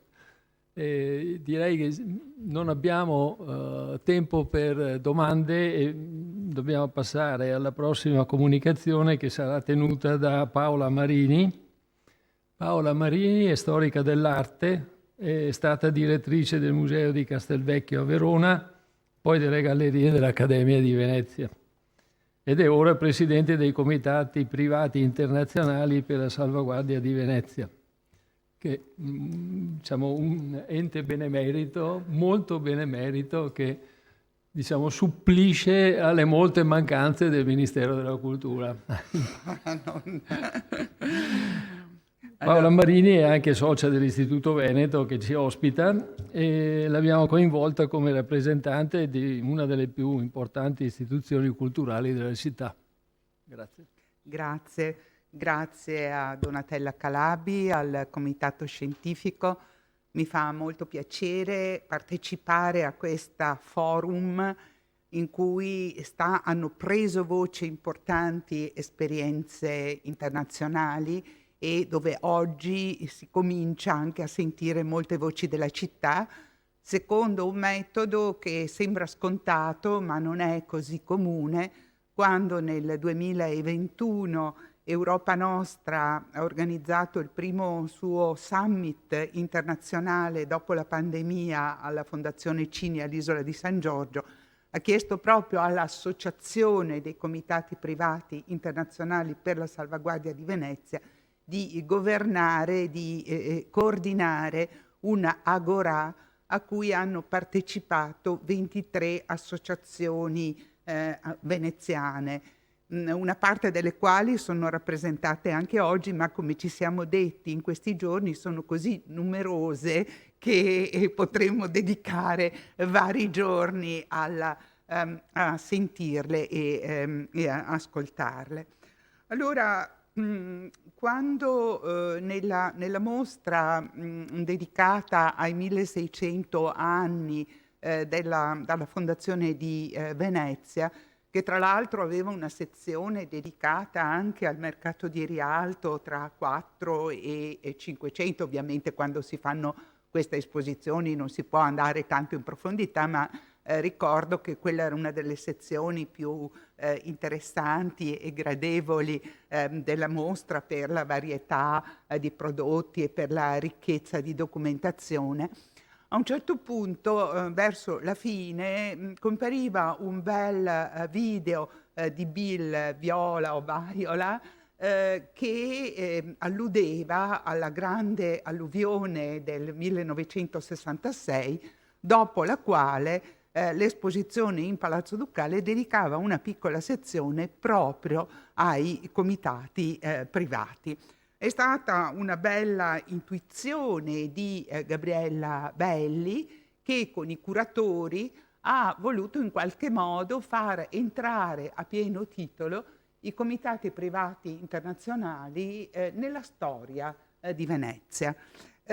Una storia che tuttavia è ancora da scrivere e mi pare di capire che il libro uscito recentemente di Christopher Carl Smith, dedicato a Save Venice, sicuramente quello che dal punto di vista economico e anche quindi dal punto di vista della quantità degli interventi, il comitato più potente, ma naturalmente noi insistiamo nel dire che è importante anche il contributo di comitati molto meno dotati fisicamente. Questa è una nostra policy, quello di sostenere un'uguaglianza tra tutti, però è uscito proprio di recente questo volume che nel tracciare la storia di Save Venice la contestualizza anche, dedica alcuni capitoli ad alcuni dei compagni di strada, se non altro tra i primi che si sono attivati, quindi Venice in Peril, quindi il comitato olandese e alcuni altri. Quindi è un inizio di storicizzazione su cui varrà la pena riflettere, sia per quello che è stato l'andamento di questi comitati, sia come questi si sono mossi, sia quali sono state le relazioni tra di loro e soprattutto quelle che sono state le relazioni con UNESCO, con cui i comitati hanno lavorato per quasi 50 anni, perché sono anche sorti in seguito all'appello lanciato da René Mao, il direttore generale di UNESCO, che invitava i creativi del mondo, ma anche tutti coloro che avevano beneficiato della cultura umanistica, a restituire in parte a Venezia e Firenze quello che era stato tolto dagli eventi calamitosi del 1966. I comitati hanno lavorato con UNESCO fino al 2016 e poi, per ragioni su cui adesso non starò ad intrattenervi, essenzialmente burocratiche, hanno rescisso il loro rapporto prima che io arrivassi alla presidenza, e come conseguenza di questo non esiste più neanche in questo momento un'unità fisica tra la sede dell'associazione che dal 2013 unisce i comitati e la sede di UNESCO a Venezia.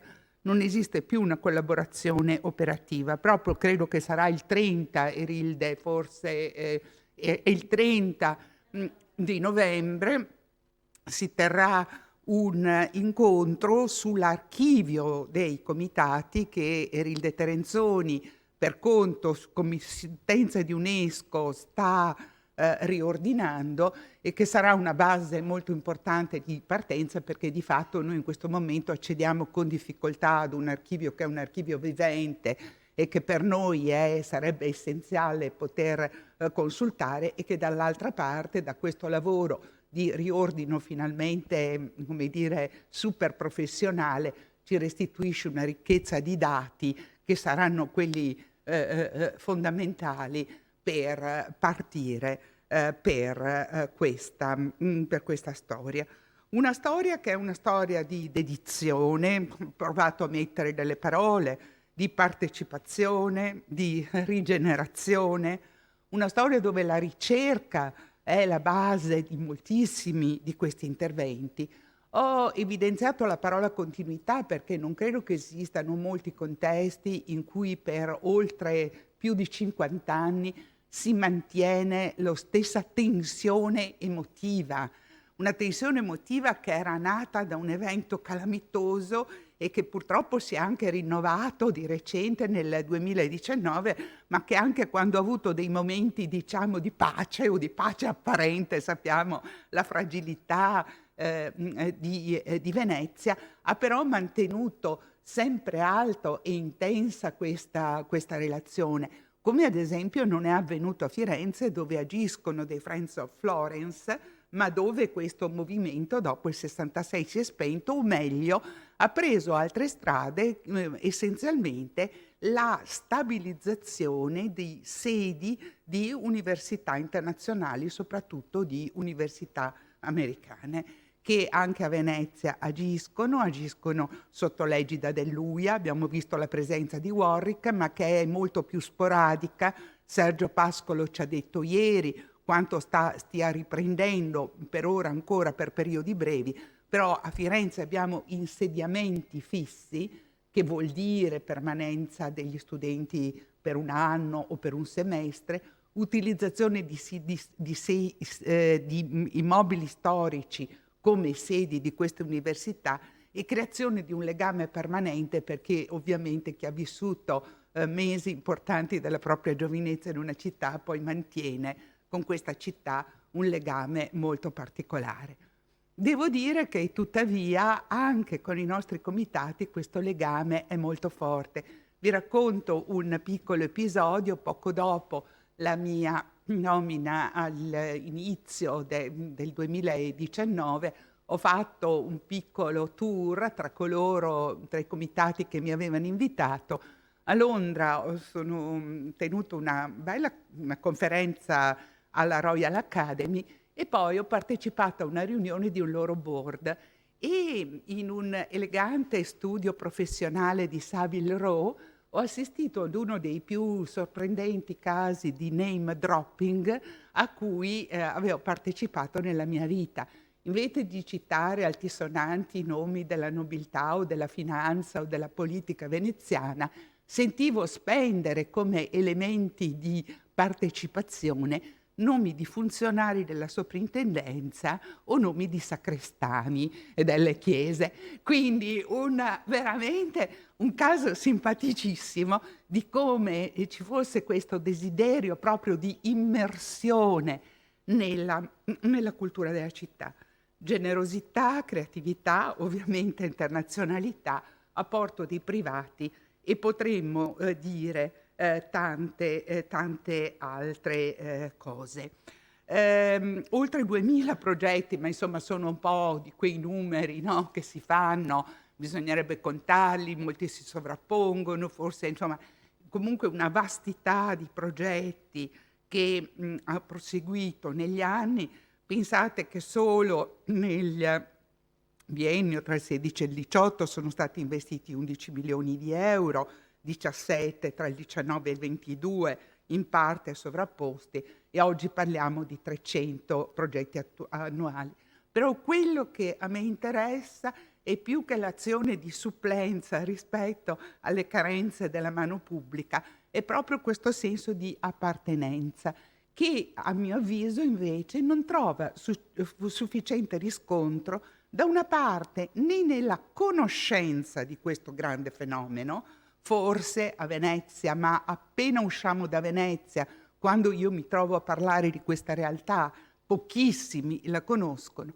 E nel caso di Venezia c'è un po' questo rapporto di cui ha parlato il professor Molà a proposito di Warwick, ma sì, da una parte sono signori che si vengono qui a divertire, da una parte sono un po' slegati dalla realtà, da una parte sono dei bizzarri, idiosincratici, cioè mi sembra che forse ci sono stati dei momenti nel passato, e questo la nostra ricostruzione storica dovrà cercare di appurarlo, di maggiore integrazione con la città, ma nonostante queste istanze, a me sembra che il rapporto sia ancora un rapporto che può essere approfondito o sviluppato.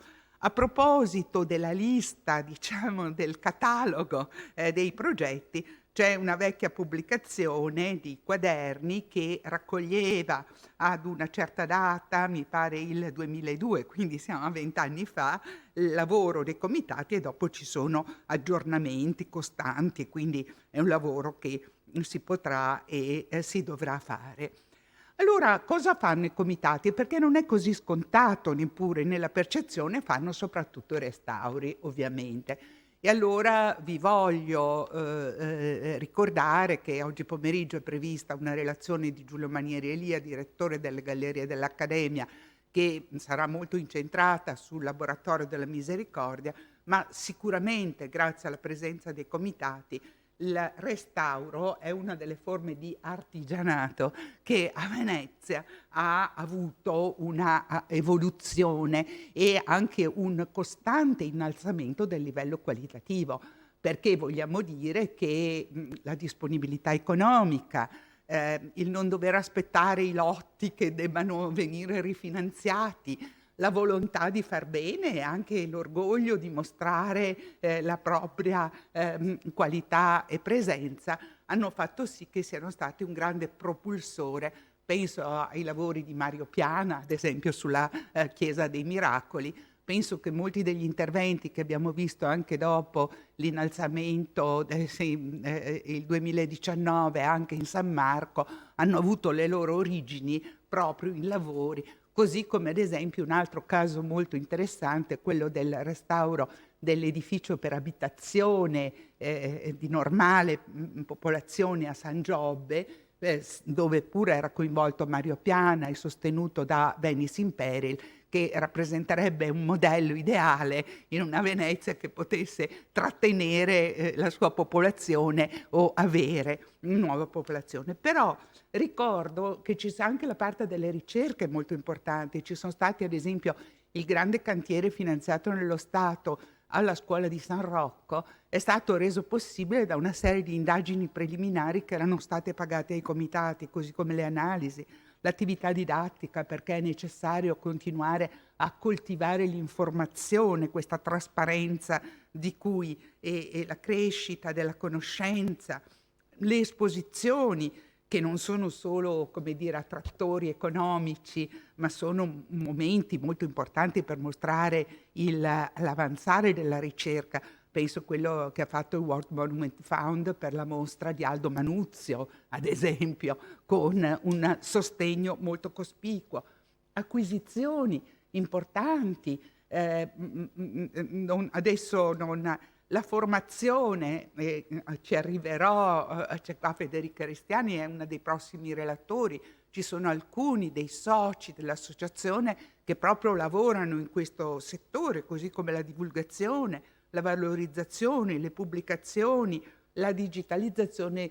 Finisco con l'impegno civile perché ci sono le pietre d'inciampo a cui si dedica l'Istituto Tedesco insieme con l'Istituto per la Resistenza.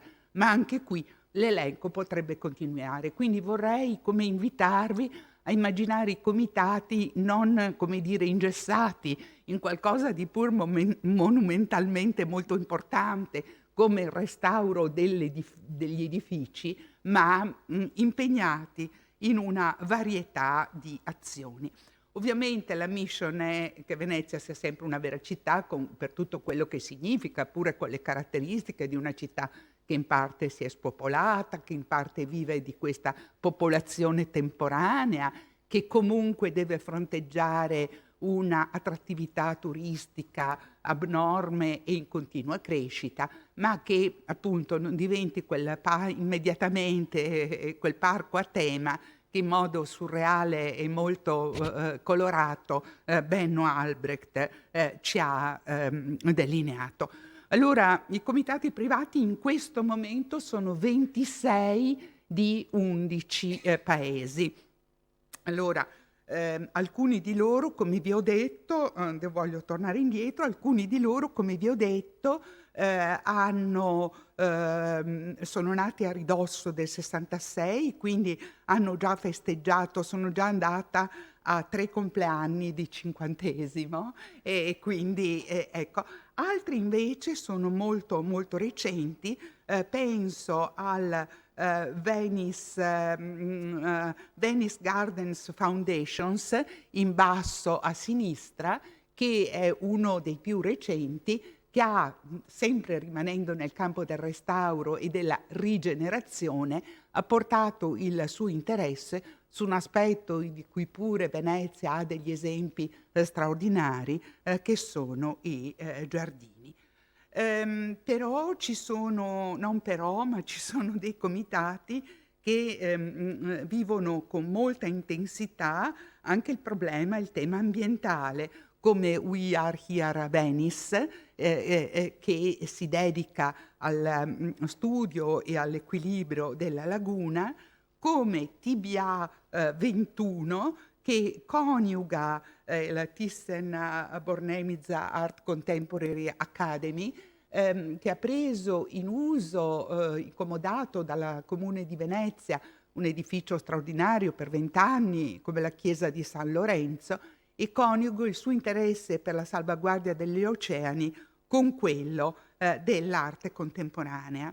E non vedo qui, ma forse non mi sono preparata abbastanza, il più recente Sumus, che proprio propone una visione olistica, individua la vita a Venezia come un modello quasi di utopia realizzata del nostro tempo, utilizzando le risorse anche delle isole della laguna, i cibi che vengono prodotti, immagina un'educazione dei giovani nei campi, ma non giovani figuranti, ma giovani reali, e così via. Quindi diciamo che accanto a comitati che si dedicano prevalentemente all'attività di restauro, da soli per lo più, ma anche unendosi, come è successo di recente, ad esempio per il crocifisso di San Zaccaria, che ha visto l'unione di 6 comitati, ce ne sono anche molti che si aprono a diversi altri argomenti. Qui dietro i loghi ci sono dei volti, molti volti di persone che in parte vivono qui e in parte partecipano a quei cittadini temporanei di cui abbiamo parlato e che sono cittadini temporanei da 50 anni e da più di 50 anni. Ebbene, appunto questa slide serve a passare attraverso diversi argomenti. Innanzitutto per quello che riguarda l'ambiente e l'associazione che, ripeto, dal 2013 riunisce questi comitati e che io ho l'onore di presiedere. Dico una grande trasformazione, presidente sono stati Alvise Zorzi, Umberto Marcello Del Maino, voglio dire degli uomini veneziani aristocratici. Adesso hanno una chairwoman, donna, borghese della terraferma, quindi segnalo...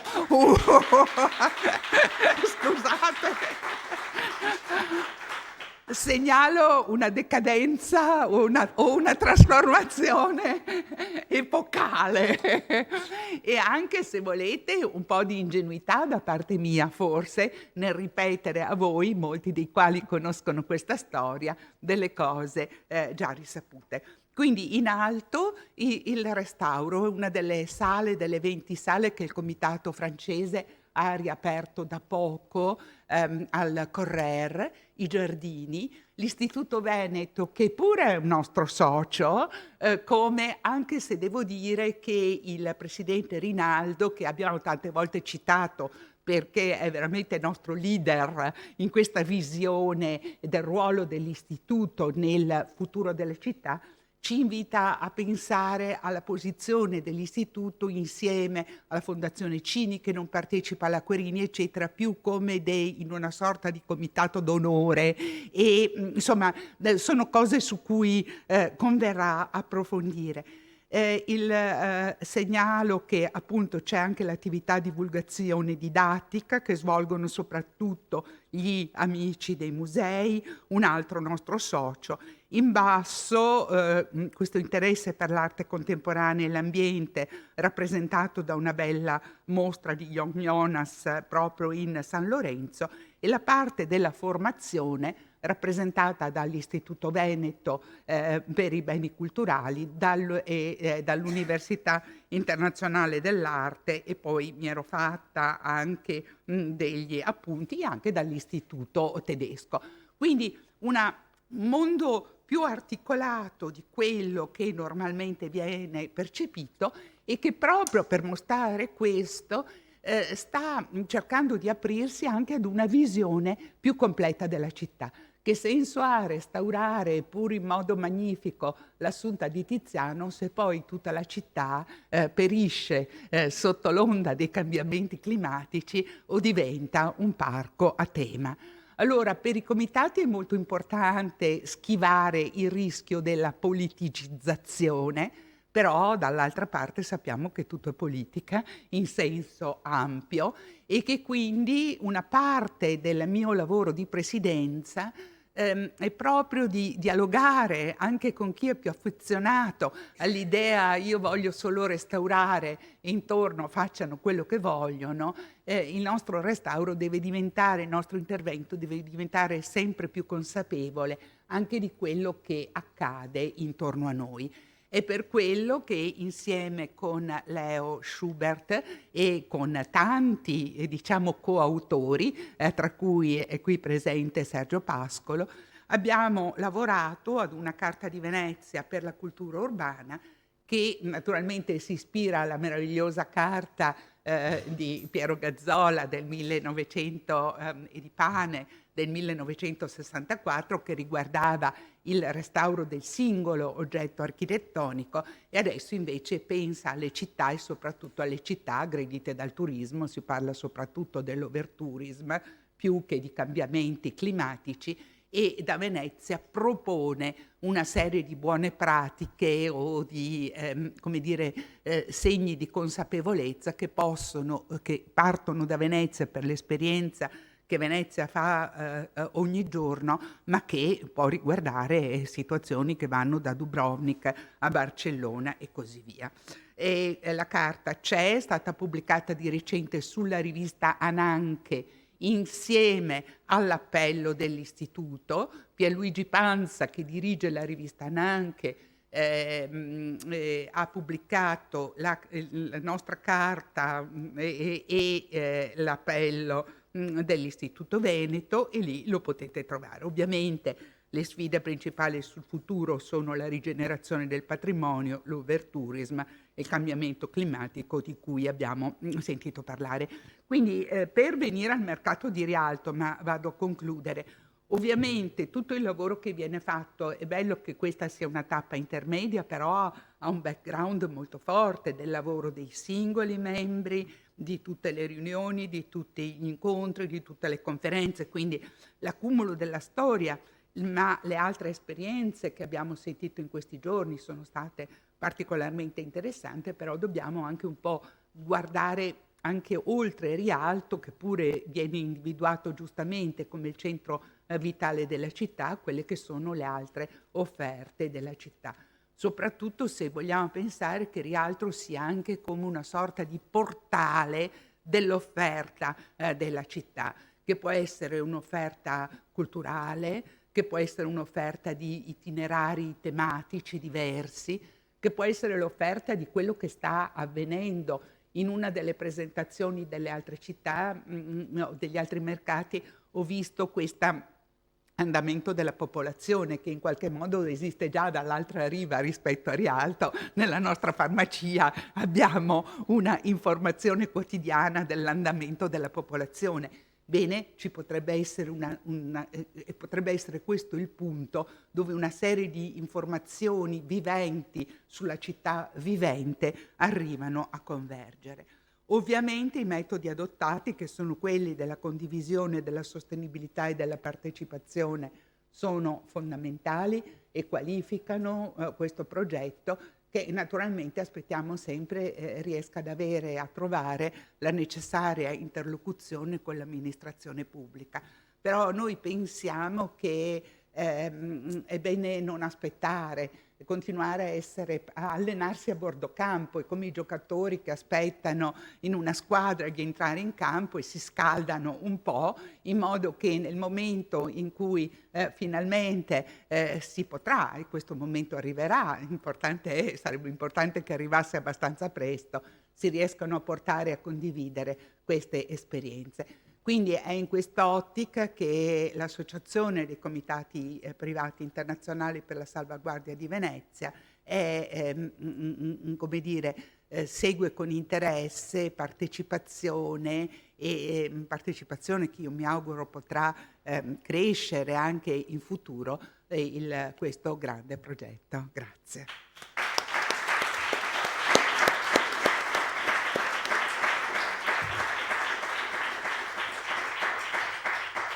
E siamo noi che la ringraziamo. Io credo che i comitati meritino una enorme gratitudine collettiva. Io in particolare ho una mia, diciamo, particolarissima gratitudine perché i miei primi 2 anni di attività lavorativa sono stati finanziati dall'Italian Art and Archives Rescue Fund, che poi è diventato il Venice in Peril. Quindi ho davvero diciamo tutti i miei sentimenti di gratitudine perenne nei confronti dei comitati. Possiamo passare ora all'ultima comunicazione della giornata di Alberto Cavalli. Della mattinata, scusa. È vero. Alberto Cavalli, che è laureato in scienze politiche internazionali, poi ha seguito un corso di perfezionamento in comunicazione e quindi è passato a lavorare in un'azienda milanese specializzata in relazioni pubbliche. È stato anche docente a contratto di design del Politecnico di Milano ed è ora Executive Director della Fondazione Michelangelo per la creatività e l'artigianato. In questa veste ha promosso con enorme successo l'esposizione Homo Faber a San Giorgio per 2 volte, prima e dopo il Covid, e ha anche coinvolto in questa iniziativa di grande richiamo alcuni artigiani veneziani di qualità. Alcuni dei quali sono qui presenti. Grazie, sono molto felice per questo invito. La premessa doverosa è che quello che proverò a raccontarvi vuole essere davvero semplicemente una suggestione, un affacciarsi in punta di piedi a una realtà che amo moltissimo e che merita davvero tutta l'attenzione, tutto il rispetto, tutte le energie che le menti che la professoressa Calabi ha saputo federare stanno mettendo in campo. Il ponte è di Dio e i passi sono degli uomini, però già questa collaborazione trovo che sia estremamente feconda. E proprio intorno alle idee della generatività e dell'accessibilità ho voluto appunto permettermi di presentarvi oggi qualche suggestione. Accessibilità e generatività.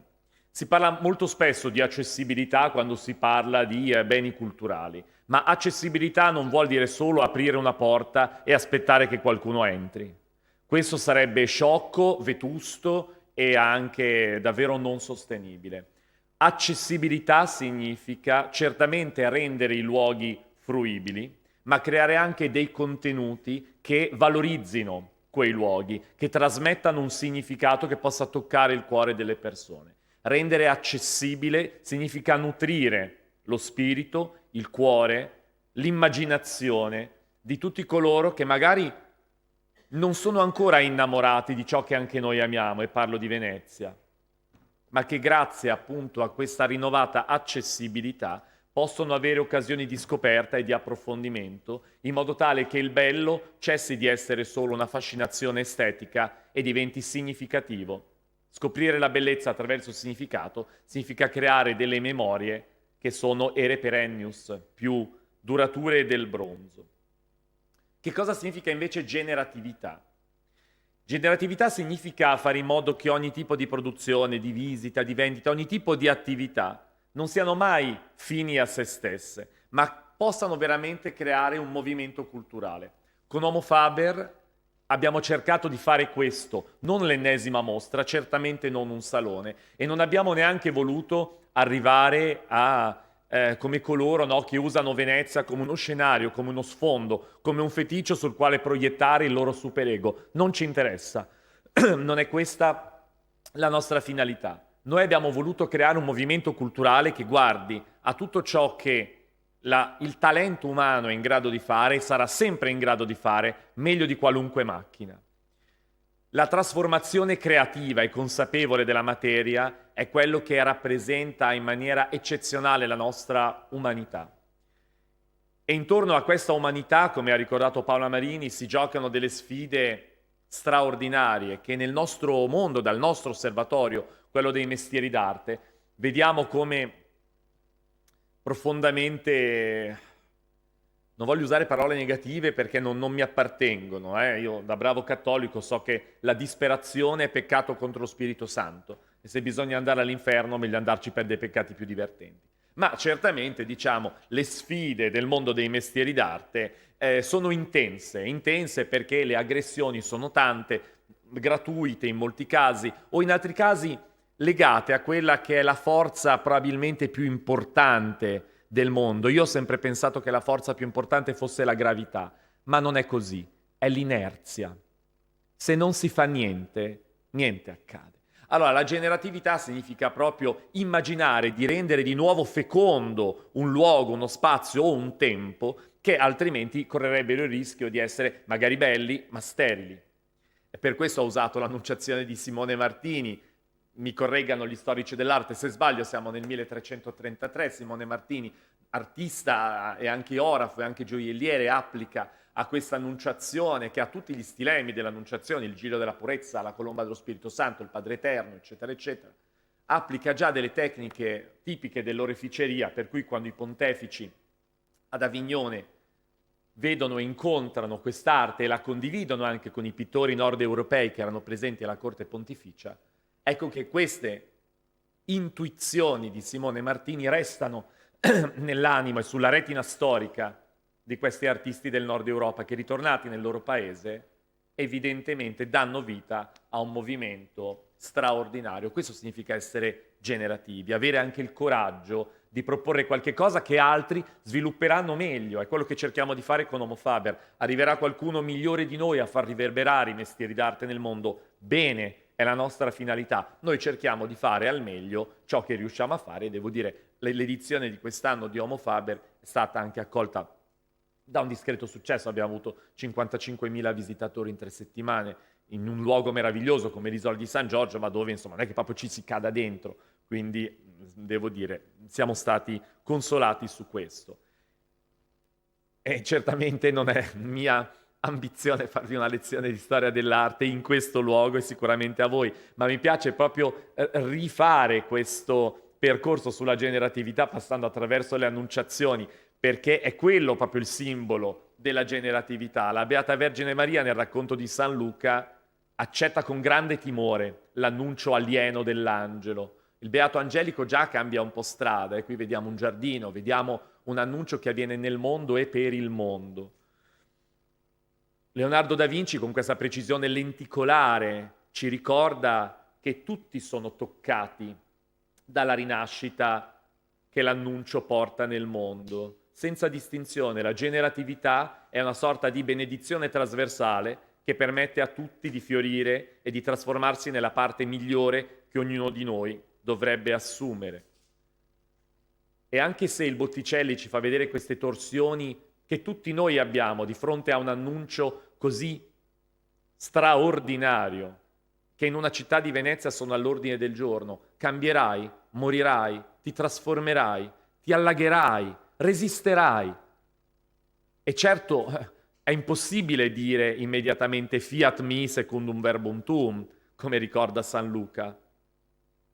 Prima di dire fiat mi secundum verbum tuum, la Beata Vergine Maria dice: ma com'è possibile?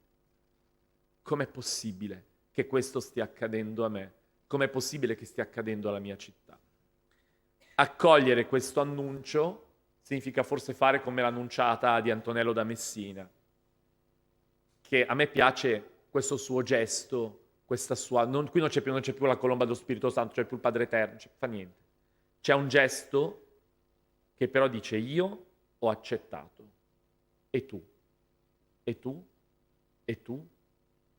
Perché se non si accetta l'invito, anche straordinario, ad essere generosi, ricordava Paola Marini, e ad essere disposti a un cambiamento radicale, non cambierà mai niente. Ed è molto bello discutere, però è anche molto bello sognare e progettare. Io insegno al Politecnico di Milano, insegno alla facoltà di design, i miei studenti sono dei progettisti, dei formalizzatori, e il nostro invito è quello di aiutarli a passare dal mondo del sogno al mondo del progetto, che è un pochino più bello del mondo del sogno, perché tocca il cuore non solo nostro, ma di tante persone. Allora, quando si ripensa alla funzionalità di un luogo particolare come questo, occorre naturalmente rispettare le sue origini. Credo che in Italia siamo spesso ingenerosi nei confronti del nostro patrimonio culturale e vediamo dei luoghi traditi da lungi da me fare il sommo sacerdote che difende i sacri orti dalle scorrerie. Di fronte a certe cose possiamo solo dire c'est la vie. Di fronte ad altre però, pur senza avere un atteggiamento giudicante, possiamo quantomeno sviluppare delle nostre opinioni e immaginare che alcuni luoghi avrebbero potuto essere o potranno essere resi accessibili con una intensità e con un rispetto maggiore rispetto appunto alle loro origini. Cosa vuol dire essere originale? Nella lingua italiana la parola originale ha due significati. Originale è ciò che è vicino all'origine, il manoscritto rispetto alla fotocopia. Originale però è anche ciò, secondo il Devoto Oli, che manifesta una caratteristica di diversità pregevole. A Milano si dice: uè, quel lì è un bello originale, per dire quello lì è una persona posta. Cioè, originale vuol dire questo, è vicino all'origine, ma è anche nuovo, diverso, in senso positivo. Ed è questo, no, come diceva Plotino, sviluppare quella prospettiva che tutti hanno, ma che pochi utilizzano. Guardare ai luoghi rispettandone le origini, ma immaginando una prospettiva nuova, una vocazione nuova. Per la vostra copertina voi avete usato Bruegel il giovane, io mi permetto di usare Bruegel il vecchio con l'ascesa al Monte Calvario, perché questa è la situazione che io da esterno, mi chiamo Cavalli, ma la mia famiglia ha lasciato Venezia nel XVII secolo, quindi ormai affronto Venezia, insomma, con grande amore, ma da forestiero. Ma questa è la situazione che noi vediamo e viviamo. L'ascesa al Monte Calvario. Il protagonista è Gesù Cristo. Dov'è Gesù Cristo? Ci vogliono 25 secondi minimo a identificarlo e comunque lo si identifica perché si vede la croce, ma Gesù, ma lo vediamo, c'è la croce, sarà lì.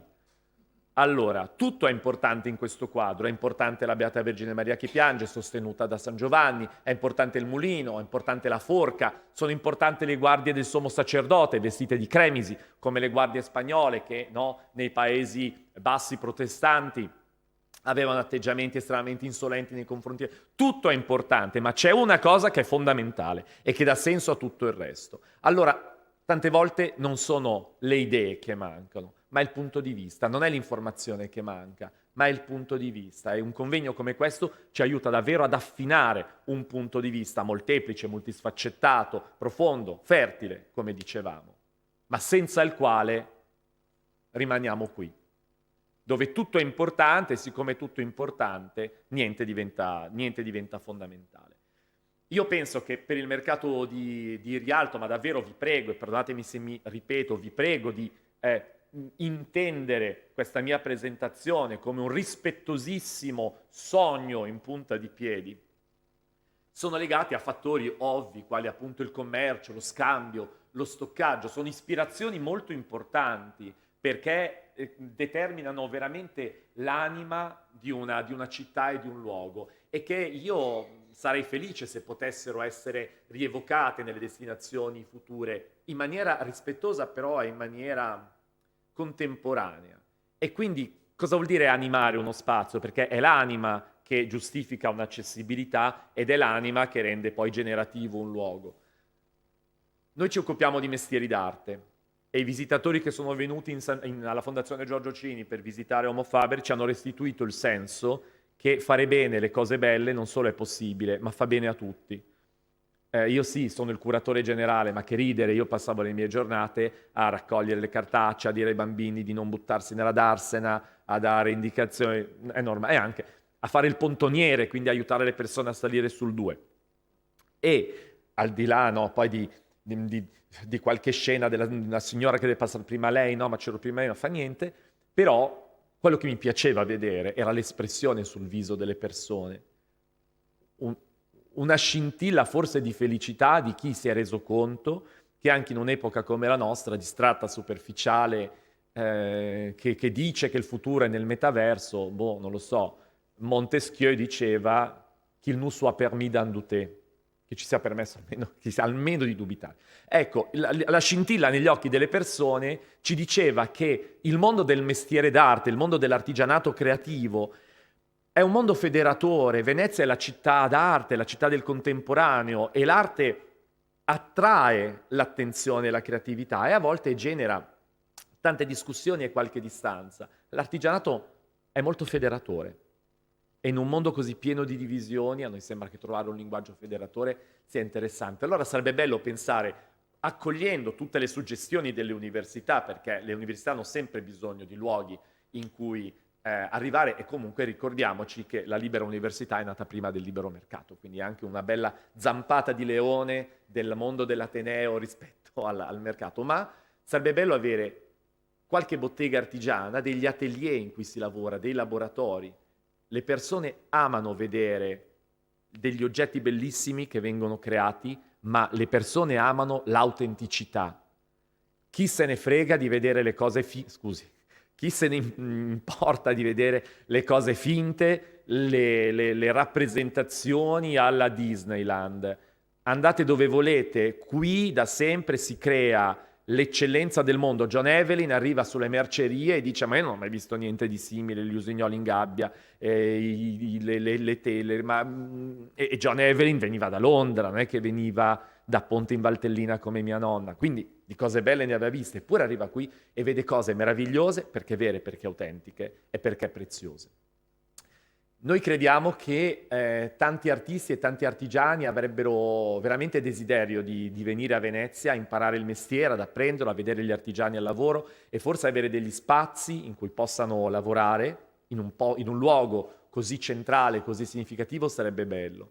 E visto che c'è un consorzio, cioè una volta che si attua la trasformazione del luogo, poi chi attua la trasformazione deve essere presente. E quindi anche uno spazio per questo insieme agli spazi universitari. Ci piacerebbe che tutti i giovani che noi aiutiamo a entrare nel mondo dei mestieri d'arte, ogni anno la Fondazione Cologni finanzia il tirocinio di 30 giovani artigiani, li scegliamo dalle migliori scuole d'arte e mestieri, li mettiamo a bottega, per 6 mesi paghiamo il loro stipendio, ma prima di metterli a bottega vengono tutti a Milano e per un mese noi paghiamo loro il soggiorno a Milano e un mini master. Quindi la Bocconi, il Politecnico, la Scuola Corsi Arte e la Yulm offrono ai nostri ragazzi una settimana di corso per dare loro delle competenze trasversali, perché noi sogniamo che i nostri giovani artigiani siano come il più giovane dei 3 filosofi del Giorgione, che guarda questa caverna oscura, misteriosa, cosa ne verrà fuori, chi lo sa, ma qualunque cosa ne verrà fuori, i nostri giovani devono possedere gli strumenti per poter dare a questo futuro le forme della bellezza che noi desideriamo. E quindi immaginare che le fabbriche nuove siano un riferimento non solo spaziale, ma anche di contenuti. Fabbriche, si crea qualche cosa di bello e di utile. Nuove, prima non c'era e adesso c'è. C'è da fare un lavoro bellissimo di rebranding. Io faccio tante cose, appunto raccolgo le cartacce, salvo la vita ai bambini che si buttano in darsena, non sono un creativo, però sarebbe bello veramente immaginare un rebranding serio, nuove, nascono umane opere a Venezia, non lo so, si può veramente dare spazio a chi ha delle idee buone, sicuramente migliori delle mie.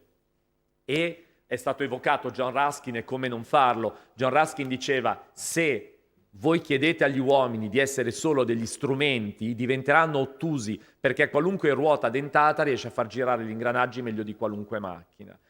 Ed è questa sua suggestione che ancora riverbera nel nostro lavoro. Sarebbe bello, secondo noi, avere a piano terra i laboratori artigiani.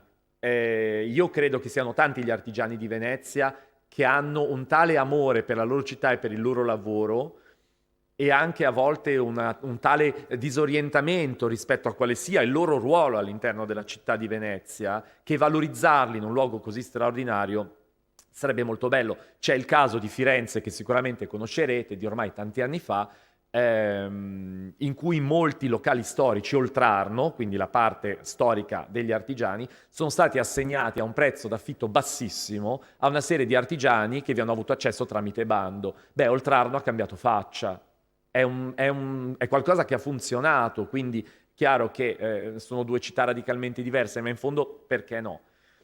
E anche dei laboratori artigiani da assegnare tramite bando per un anno a degli artigiani stranieri. Cremona è diventata la capitale mondiale della liuteria perché dal Medioevo, dalla Germania del Sud, arrivavano, no, nella loro Wanderschaft, dei liutai tedeschi che arrivavano giù. A Cremona si mangia bene, c'era un bel sole, si stava bene, arrivavano i legni della Val di Fiemme e via via. Tutti hanno desiderio di venire a Venezia e le università che agiscono qui lo sanno molto bene. Manca, io credo, un progetto per gli artigiani stranieri che hanno il desiderio di venire qui, non a rubare il lavoro a nessuno, per amor di Dio, che il lavoro non si ruba, al limite si impara, ma per portare poi via con sé un seme di Venezia che germoglierà altrove. In fondo, voglio dire, l'architettura presidenziale degli Stati Uniti d'America si deve al fatto che Thomas Jefferson è andato a Chiswick House a vedere l'architettura palladiana e Lord Burlington l'ha fatto a Chiswick House perché era venuto in Veneto a vedere le ville palladiane. Ci dovrebbero pagare delle royalty, non ce le pagano, pazienza, noi siamo italiani, siamo generosi, va bene così, però credo che questo sia molto importante.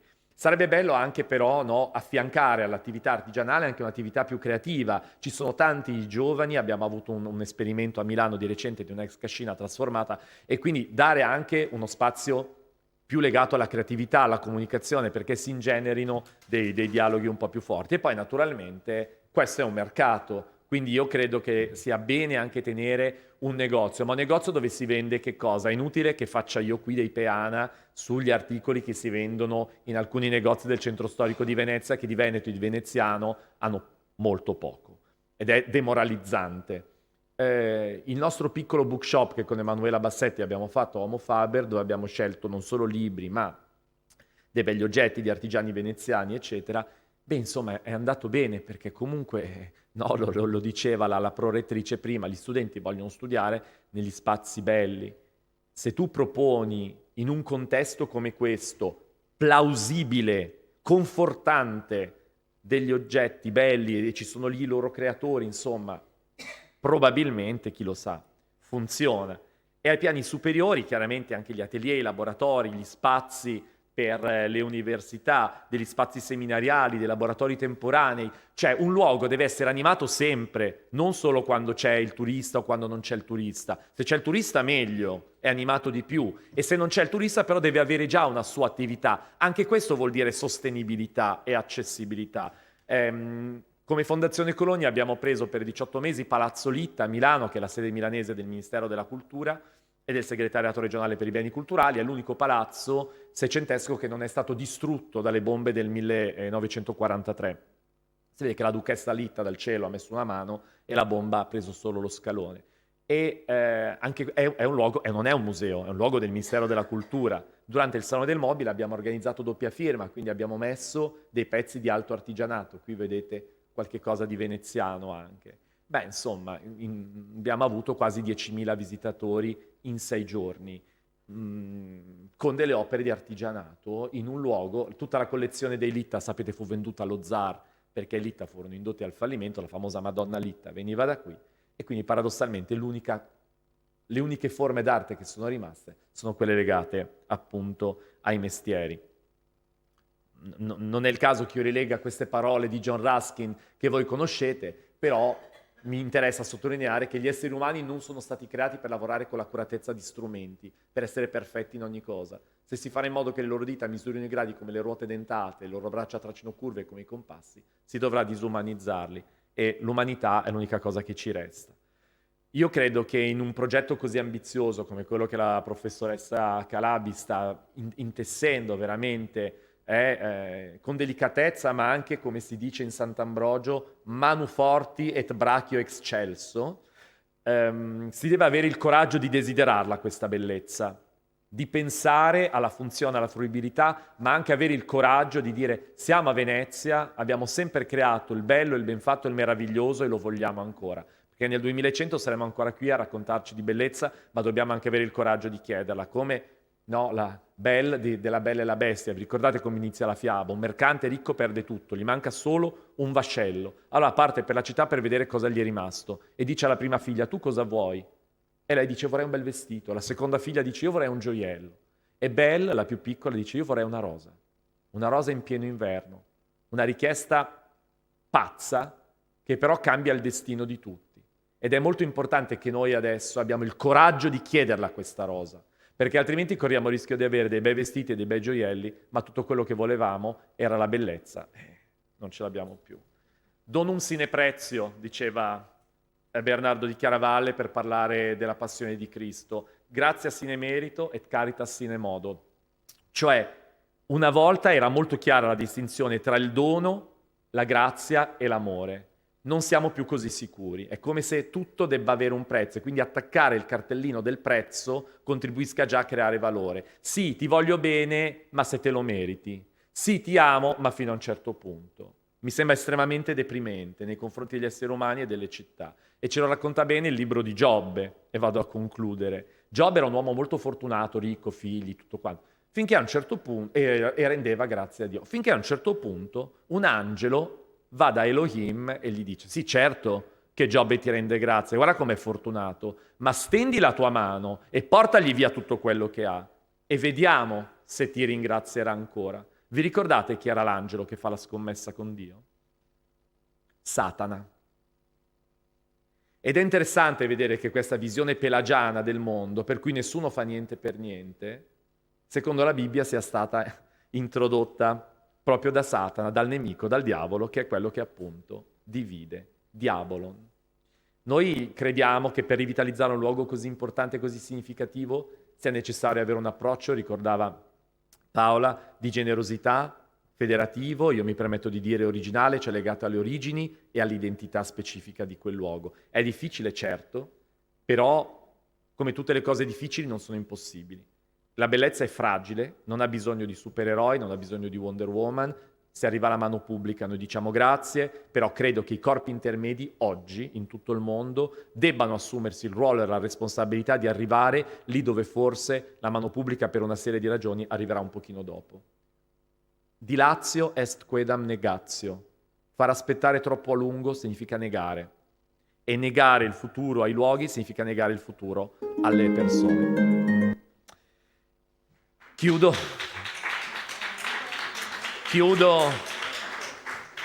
con una profezia che spero non si avveri, che è quella del Macbeth. Nel primo atto del Macbeth e Banco vagano nella brughiera e vedono queste tre streghe intorno ai loro calderoni che stanno facendo degli incantesimi e vogliono capire che cosa stanno dicendo. Allora si avvicinano e le tre streghe stanno dicendo fair is foul and foul is fair.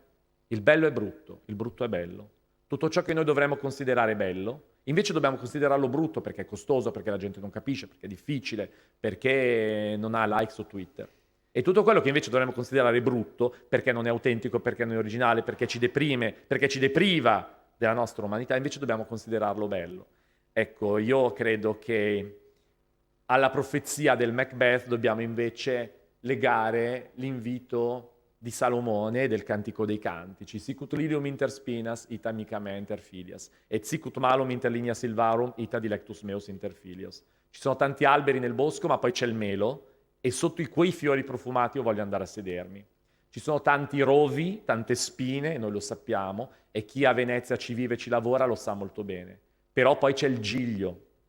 Ciò che è straordinario ci farà sempre innamorare. E l'amore e la verità sono le uniche forze che ci renderanno sempre liberi di scegliere un futuro in cui il nostro talento saprà sempre fare la differenza. E speriamo che questo luogo diventi veramente il simbolo di una resistenza, di una resilienza e soprattutto di una speranza, quello di non diventare irrilevanti. Grazie.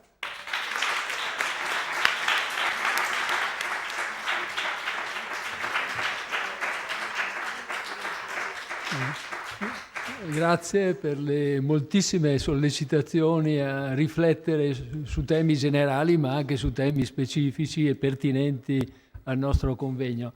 Passo la parola a Donatella. Noi abbiamo davanti a noi un pomeriggio molto molto denso. Io sono davvero molto grata anche a quest'ultima relazione perché ci ha dato tantissimi stimoli e in continuità con quello che ci ha detto Paolo Marini un momento fa, siamo passati dal centrare la nostra attenzione sulle questioni più legate alle istituzioni culturali a quelle che via via ci aspettano nel pomeriggio, che sono l'attenzione per invece gli operatori dell'artigianato, alcuni dei quali abbiamo chiamato qui, avrebbero potuto essere molti di più di quelli che abbiamo chiamato, ovviamente, e giustamente lo menzionava il nostro amico e collega che si è dedicato a Homo Faber e che quindi li ha conosciuti da vicino, perché veramente la quantità di queste persone che lavorano con le loro mani all'interno di questa città con un livello altissimo qualitativo sono molte e i settori sono tantissimi. Vedremo oggi pomeriggio,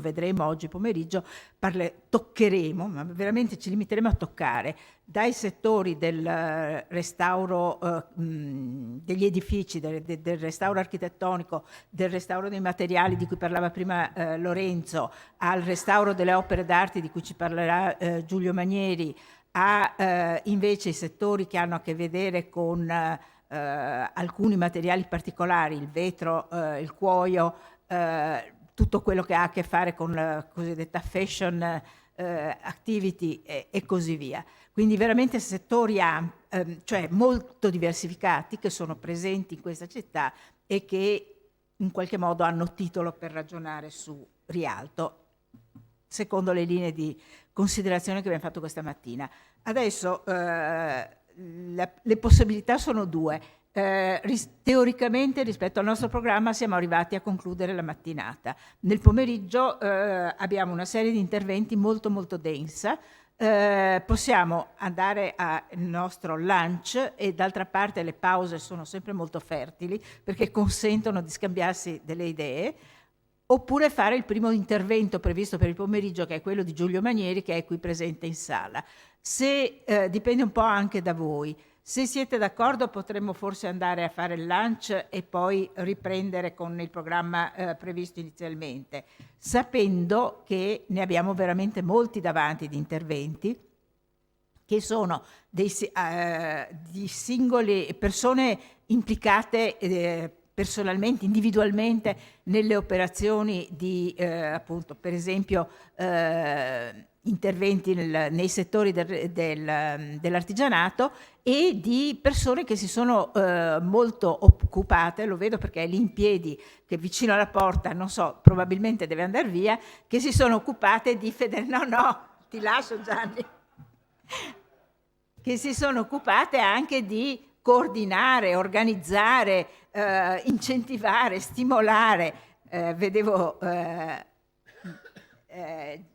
il rappresentante Gianni lì vicino alla porta, ma si è immediatamente seduto, l'ho messo in imbarazzo e mi dispiace, ma si è occupato della Confartigianato. Vedo invece qui davanti Michela Scibiglia che si occupa della CNA. Insomma, voglio dire, anche le persone che si occupano di mettere insieme queste diverse e molte forze che si occupano di artigianato a Venezia. Quindi abbiamo di nuovo prospettive molto variegate, come avete visto in questi 2 giorni. Questo abbiamo cercato di fare, di mettere insieme tantissime voci. Io stamattina parlavo di frullato nella mia testa, ma è assolutamente vero, nel senso che abbiamo avuto stimoli di tutti i generi. Forse vale la pena che appunto andiamo a pranzo, non siamo tantissimi, i discorsi possono continuare e poi ricominciamo con Giulio, che in questo momento non vedo più, è lì dietro. Ecco, ti va bene se sei il primo del pomeriggio? Bene, allora facciamo così e andiamo, è nella sala lì a sinistra per me e a destra per voi.